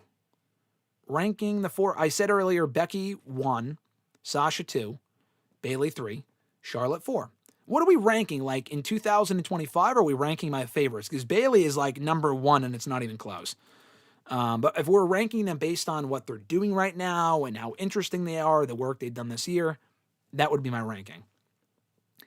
Out with the old and in with the new, huh? Ronnie said. I don't know what you're referring to, but if you're talking about the Bayley Stephanie comment I made, that's probably how they look at it. So I stick by what I said. Muhammad said, Graham Matthews, hi and good afternoon and happy Tuesday on a Taco Tuesday. I hope you're doing well, man, and same with everyone else. Thank you, Muhammad. I appreciate you saying that. Those are nice words. How is everything doing on a Tuesday afternoon? We are doing well here on a Tuesday afternoon. We are deep in the 9th inning here. It's fucking late. Not late in the day, but late in the stream. We're almost 3 hours in. But like I said, it's a busy time. We're coming off a Saturday night's main event. We're coming off of John Cena's retirement. We're coming off the Austin Theory reveal. There's a lot going on in wrestling right now. And the best part is we're not done this week. When I'm done with you guys here today, we'll be back on Thursday. Time TBD.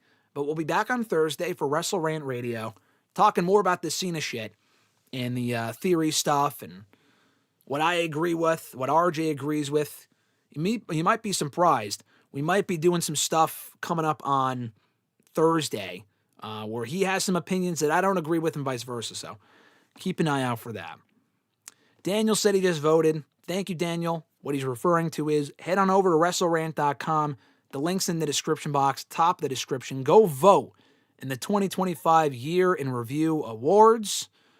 10 categories will take you only a few minutes. We will reveal and review the results, like I said earlier, on the last WrestleRant Radio of 2025. So go vote if you haven't already. Fernando said, I feel like I was born when Cody versus Drew started. It feels like it's been going on for that fucking long. So yes, it's been going on for a long time. But Psycho, what's going on, brother? Great to see you here in the chat. He said, hi, Rant. Rant, like, you're just, like that's my name, Rant. That's funny. Anyway, hi, Rant. When was the last time we got a rant? Maybe overdue. Haha. Last Thursday. If you want a rant from me, I've definitely ranted a few times in the last couple weeks. Not maybe necessarily here. I did one last Thursday. The clip is separate on the channel. I put it up last week of LA Knight getting buried. In my opinion, him getting buried on Raw, I ranted about it on the show last Thursday. So if you want to rant, go out and check that out. There was another rant that we did. I think it was the risks thing. Like, oh, WWE, they don't take enough risks, or they do, they don't, whatever the fuck. I also ranted on that maybe 2 weeks ago. It wasn't the Rock rant. When we talk about like the top moments of 2025, the biggest rant that you'll find from me this year was which I'm still fucking pissed about, was the Rock's lack of involvement with the heel turn with Cena and not at WrestleMania. You will not find a bigger rant on the channel. And there's been a lot of rants. You will not find a bigger rant here on the channel this year than the Rock rant from April. We still, like, people still talk about it here on these streams. It was that, I'm not going to say iconic. I feel weird describing my own rant that way, but it made me so fucking mad that we still talk about it all these months later. So go back and check that out from earlier this year. Fernando said, admit it that I gave the F. No, unless I have another alter ego, that was not me who gave the F. I promise you. I don't agree with the F. I think Cena's retirement run was at least a C or a B minus. I would probably go C. I would probably go C plus. B minus at the highest. B, that heel run was fucking absolute waste of time. Randy is here in the chat. I mentioned him earlier. He said, Sup G, I want to co-host with you next time and with you, LOL. Yes, Randy, I will get you on the show one of these days. We will definitely do it. I mentioned it earlier. Randy and I spoke with Natalia last week. It's on his channel. Click his name. Subscribe to his channel. But he does great shows, great content, of which I've been a part of for the last 10 years plus. But we spoke with Natalia on Friday. He put it up yesterday on his channel. Over an hour. It's great conversation. Randy did an excellent job with it. He's putting out a lot of clips right now. Check him out on his channel, obviously. But check him out on Twitter, Facebook, Cruise Control Podcast, at Randy J. Cruz, all that great stuff. The whole interview was there. So shout out to Randy. And go check out that interview when you get a chance. When you're done here, go check out that Natalia chat. A lot of cool stuff coming out of it for sure.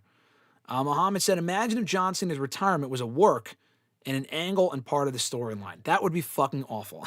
I can't tell you how many people I've actually seen say that, oh, John Cena should extend the retirement until WrestleMania. What the fuck would the point of that be? What would the point be of John Cena saying, hey, I'm going to be here till WrestleMania? What would the point of that be? That would make no sense. It'd be stupid. I don't need to see that at all. Anyway, we'll go to the scheduled questions real quick. I legit gotta go, like, now. Appreciate you as well, Randy. Thank you for saying that. I gotta go, like, now. So I will answer these questions quickly, and I apologize. There's a lot of good questions here. But I gotta go through them quickly before we head on out of here. Jordan B., and I will mention at the end of the video how you can send in questions ahead of time and answer these questions, or ask these questions for me to answer here on the show for future editions.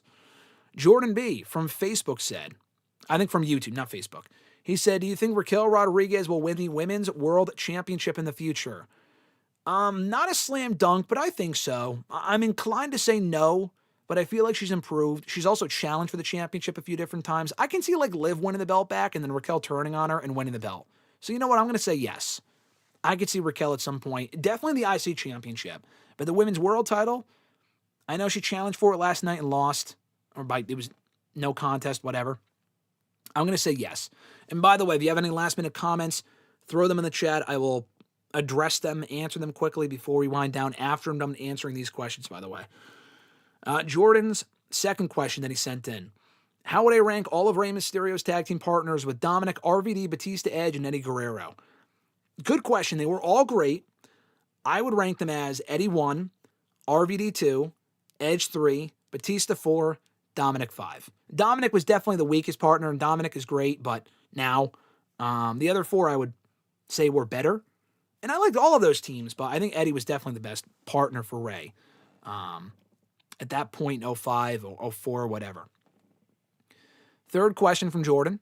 I've seen a lot of people on Twitter mention this and wanted to get your opinion on this. Do you think WWE will struggle, especially when it comes to arena attendance, TV ratings, and merchandise, with John Cena officially being done as a wrestler? No, I don't think so. I think their business will go down with certain metrics, live attendance, merchandise, because they don't have that Cena effect to rely on. I agree with that. I don't think they'll struggle. Do I think business will go down? Yes. Struggle is a weird word. They're not quite there yet. At some point in the next 2 to 3 years, probably. We might be rapidly approaching that point if they keep jacking up the prices for these shows and don't put them down even a little bit. But yeah, I don't think the business will be, they will do as well of business as they did, as they will have this year without John Cena. Let me answer Grunt's question first and Richie's as well, because they are channel members, so I'll get to them quickly as well. They get top dibs here. Richie's question was, with Gunther having Goldberg and now John Cena on his list of superstars that he was retiring, an alleged clash with Lesnar on the horizon as his final opponent, is Gunther the new legend killer? Yes, he is. Especially with talk of there being him, of him retiring AJ. They teased that on Raw this week. Brock Lesnar's a big possibility. Would he retire Rey Mysterio or Jericho? Probably not. I don't think he needs to. But I said this on Twitter yesterday. Randy targeted a lot of legends and attacked a lot of legends. Obviously, he wasn't legitimately killing people, obviously. But he didn't really give them their last match. Gunther did for Goldberg and Cena. We knew they were retiring, but it's not like, if you beat them, they're done. They were going to be done regardless. But Gunther beat them in their last matches. The only person I can think of that Orton beat in their last televised match was Dusty Rhodes back in 2007. I can't think of anyone else. For all the legends that he beat, like RVD, he came back. Mick Foley, he wrestled again. Sergeant Slaughter or Roddy Piper or whatever the fuck. Hogan. Even Hogan. He wrestled in Hogan's final WWE televised match, but Hogan beat him. So, he didn't kill that legend. I think Gunther's becoming more of a legend killer than Orton ever was. So the answer is yes. He is definitely becoming the modern-day legend killer. I don't know if they're going to call him that, but Cole did call him the career killer last night, and that's not inaccurate. At the average Grunt from Twitter said between WWE and AEW have the 2020 so far been the best decade in terms of consistent pay-per-view PLE quality. Yeah, I think so. I think you go to the 2000s, there's a lot of garbage shows from WWE and other companies. 90s, same thing. 2010, same thing. Now, we did start the 2020s with the COVID shows. A lot of those were pretty forgettable. But WWE, by and large, their PLEs consistently are pretty good and are far better than a lot of the shows they were putting out in the 2010s and even sometimes the 2000s. Their worst shows were bad. The worst WWE pay-per-view typically is not that bad. It's just forgettable or basic. They're not awful as they once were, which is good. And the AEW pay-per-views are pretty fucking great. So, and far greater consistently than the TNA shows ever were, decades ago. So, honestly, to that question, I would probably say yes. Fresh Fly from YouTube. Now that John Cena has had his final match, how do I think it went? And what were his top 5 matches of 2025? I mentioned this earlier, but I thought the match with Gunther was great. I had no issue with the finish. I talked a lot about that earlier. I'll talk more about it on Thursday. But his top 5 matches of the year, I would say Cody Rhodes, AJ Styles, in this order. Cody at SummerSlam, not Mania, obviously. That match was terrible. Cody 1, AJ at Crown Jewel 2, Gunther 3 at Saturday Night's Main Event, Logan Paul 4 at Clash in Paris, and Sami Zayn on SmackDown in September at 5. Those are my top 5 Cena matches of the year. And I would maybe put the Rumble on there too, but he didn't win, so it's kind of weird to put that on there. But the Rumble itself that he was involved in January, or February rather, on February 1st was also great. He also asked, was John Cena's last year sabotaged by professional jealousy from Triple H? I've seen people say that. I don't think so. Why the fuck would he ruin it on purpose if there's an opportunity there to make money? That would just be dumb. Is he jealous of Cena career-wise? Probably. Cena was much more the guy than Triple H ever was. But did he sabotage it on purpose? No. I don't think he turned Cena heel to sabotage him. I think he just thought it was cool, and he would get all the credit for that amazing moment. And he did for the moment itself, but, the heel run itself also sucked, and he deserves a lot of the flack for that as well. Emmanuel said from YouTube, first question, apologies if these questions have already been asked before, but do you remember what your first impression was of John Cena? Did you notice/care about the kind of crowd reactions he was getting when you first watched WWE? No, I didn't really notice. When I watched in 08, I wasn't really thinking about him being booed. I feel like they didn't really settle in for me until like 09. I wasn't a Cena fan, I'll tell you that. My younger brother, who was watching with me at that point and was also into wrestling for a little while, John Cena was his favorite. And Jeff Hardy and a few others. Cena was never my favorite, but I never looked at it as, oh man, he's getting booed. I didn't really think about that at all. I didn't really pay much attention to what Cena was doing, to be honest. I was always kind of more enamored and interested in other shit on the show at that point. He also asked, how much do you remember 2012 John Cena? WWE made a big deal about it being Cena's worst year at the time, which I remember being controversial online because he still main evented most of the pay-per-views and Raws that year, which CM Punk even referenced in a promo before Royal Rumble. Yes, I remember that. I remember the whole year. He lost to The Rock, and they're acting as if, oh man, what a terrible year he had. He fucking beat Brock Lesnar like 4 weeks later. How bad of a year could it have been? He beat Brock Lesnar. Sure, he lost to John Laurinaitis, but he beat Big Show, and No Way Out, he won Money in the Bank. Like, he won a lot of matches that year. So it's not as if, he had this terrible year. They tried to paint it that way, and he still main evented all the fucking shows and won a lot of matches. So, yeah, I remember they're like, oh, it was this bad year, and then he won the Rumble to kind of bounce back and, face The Rock and Mania and beat him. They should have booked it better than they should have booked it better rather than they did. Excuse me. My nose is all congested out of nowhere for no reason. I'm not sick, but for some reason my nose is like fucked up for some reason. Let's see. Next question from Emmanuel. Do you think Cena helped more people than he quote-unquote buried? I remember Becky Lynch in her book talked about how she ideally wanted to be the kind of wrestler who could work with anybody. And I remember she listed Ric Flair, Seth Rollins, and John Cena as her examples of wrestlers who could make anyone look good. No, I don't think he helped more people than he buried in character, booking-wise, whatever. WWE was at fault for a lot of that. The Cena character just was blamed for it, but still counts. He didn't really make everyone look good. I mean, I think Cena was made to look good. You can maybe argue that for later on in his career, but it's not as if he could go in there and have this amazing match like Shawn Michaels could with literally anyone. And like even later on in his career, he was having matches with Solo and Theory, matches that were like okay. Like he couldn't make anyone look good. He could have some great matches with some great people, but those people would probably have great matches regardless, So I disagree with that. I remember she wrote that in her book.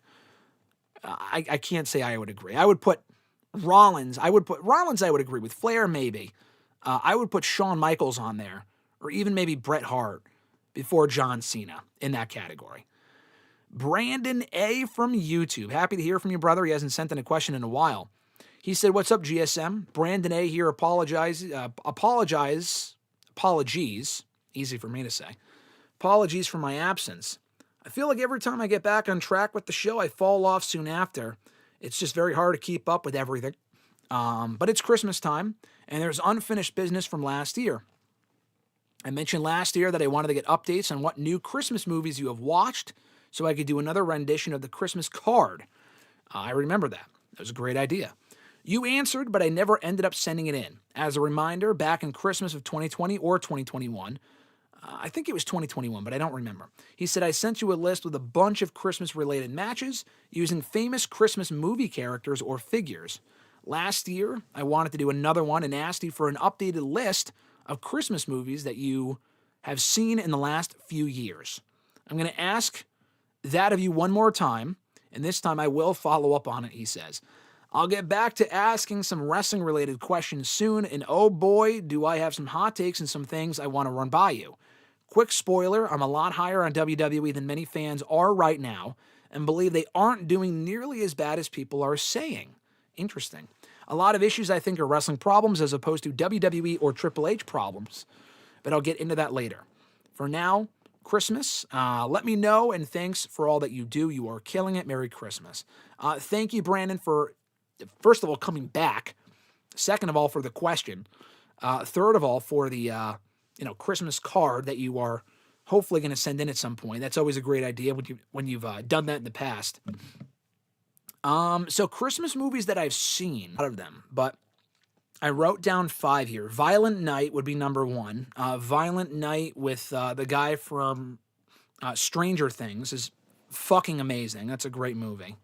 I would say Violent Night. I just watched Santa's Sleigh for the first time last week with Goldberg.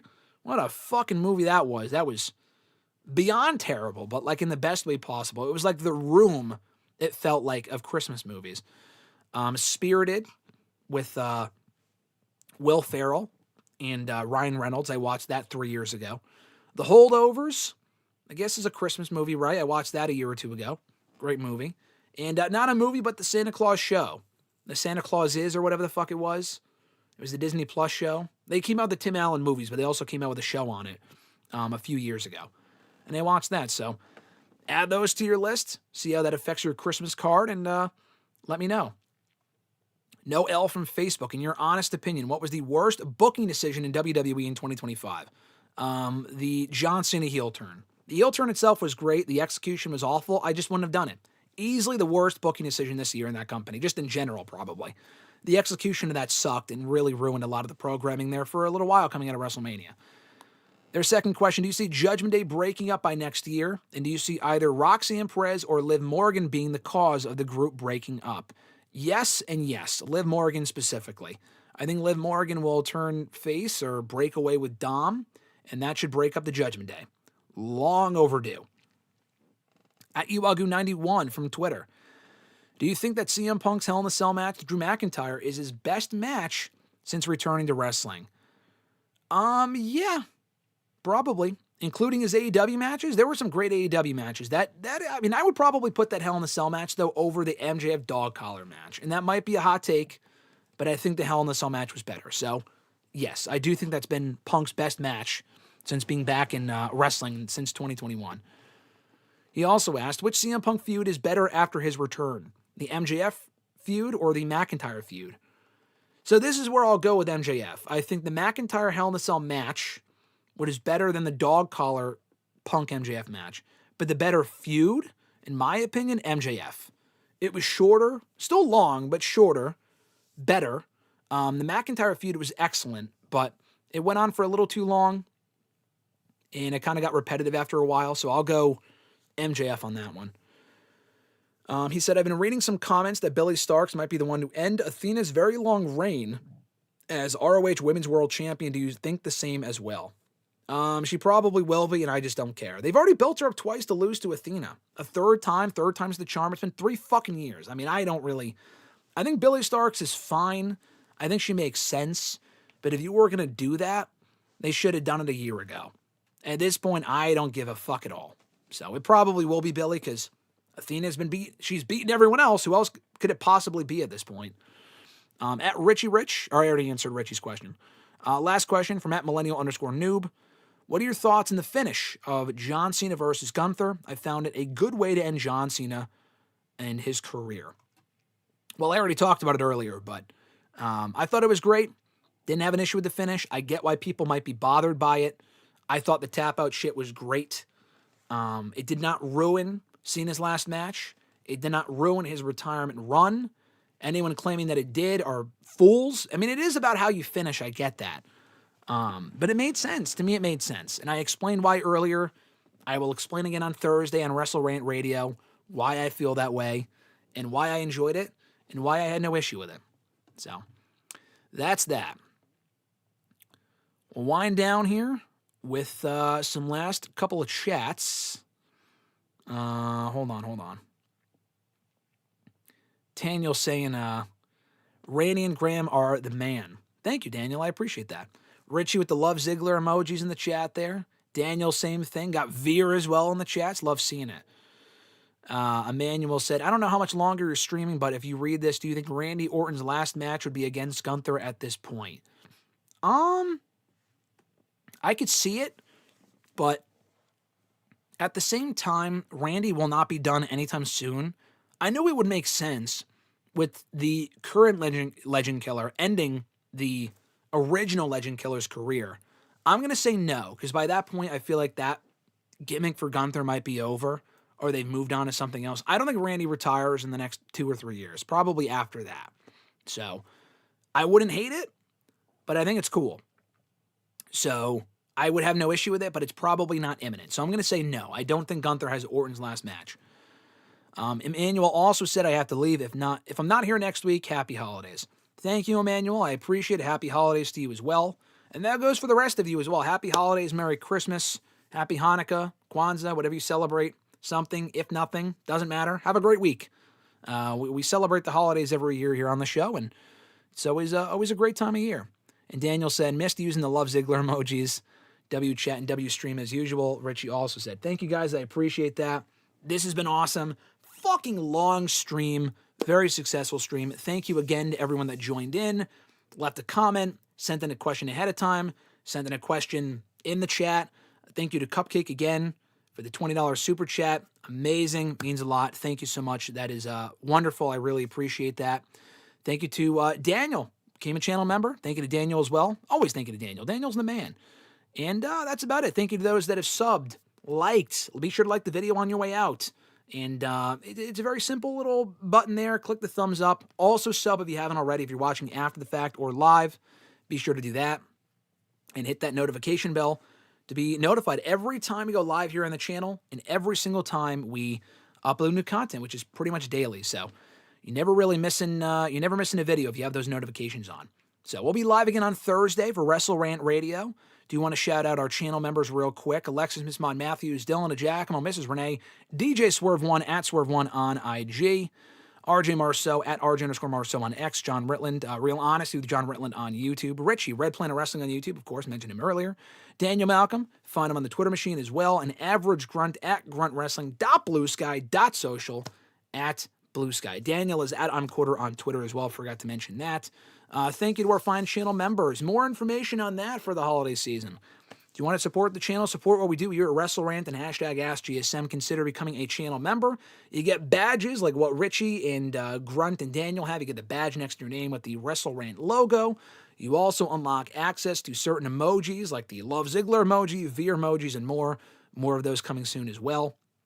You got top billing on hashtag AskGSM and WrestleRant Radio. If you send in a question ahead of time, when we get to the scheduled questions, I will answer yours before anyone else's if you're a channel member.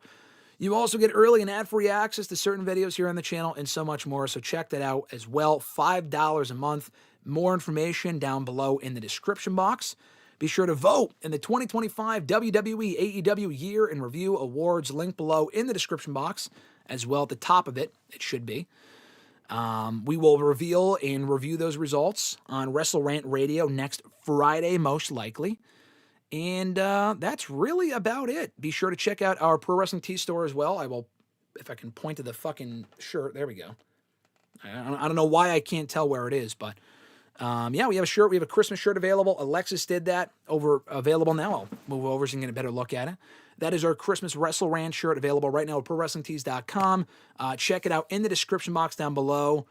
Help support the channel by doing that as well. They have fucking deals all month at Pro Wrestling Tees, so get it on a deal and support the channel that way. That's also amazingly appreciated. Last thing here, last of the plugs, I promise. If you want to send in a question for the show for next week's episode 6:30 here on December 23rd, we'll be going live a few days before Christmas. You can do so by tweeting me on the Twitter machine at WrestleRant with the hashtag AskGSM. Find me on Facebook as well, facebook.com/Graham.GSM.Matthews. Drop a comment on the post I usually put up on Monday nights, if not on the wall itself. And last but certainly not least, drop your question down below in the comment section on this very video. When we're done being live, I'll include your question in next week's edition. That is it. All the plugs are out of the way. Thank you guys again for joining us on today's episode. This has been awesome. Richie mentioned we got 20 likes. Fantastic. That is amazing. Thank you guys for that. That really means a lot. Long stream. Successful stream. Love to see it. We'll be back here next Tuesday for hashtag AskGSM. We'll be back before then for WrestleRant Radio on Thursday. Until then, guys, have an awesome holiday season. Enjoy the rest of your week. I got to go see Grinch tomorrow, 25-year anniversary on the theater, in theaters on the big screen. I'll be seeing it tomorrow. Looking forward to that. Till then, guys, have an awesome one, and I'll catch your ass down the reindeer road.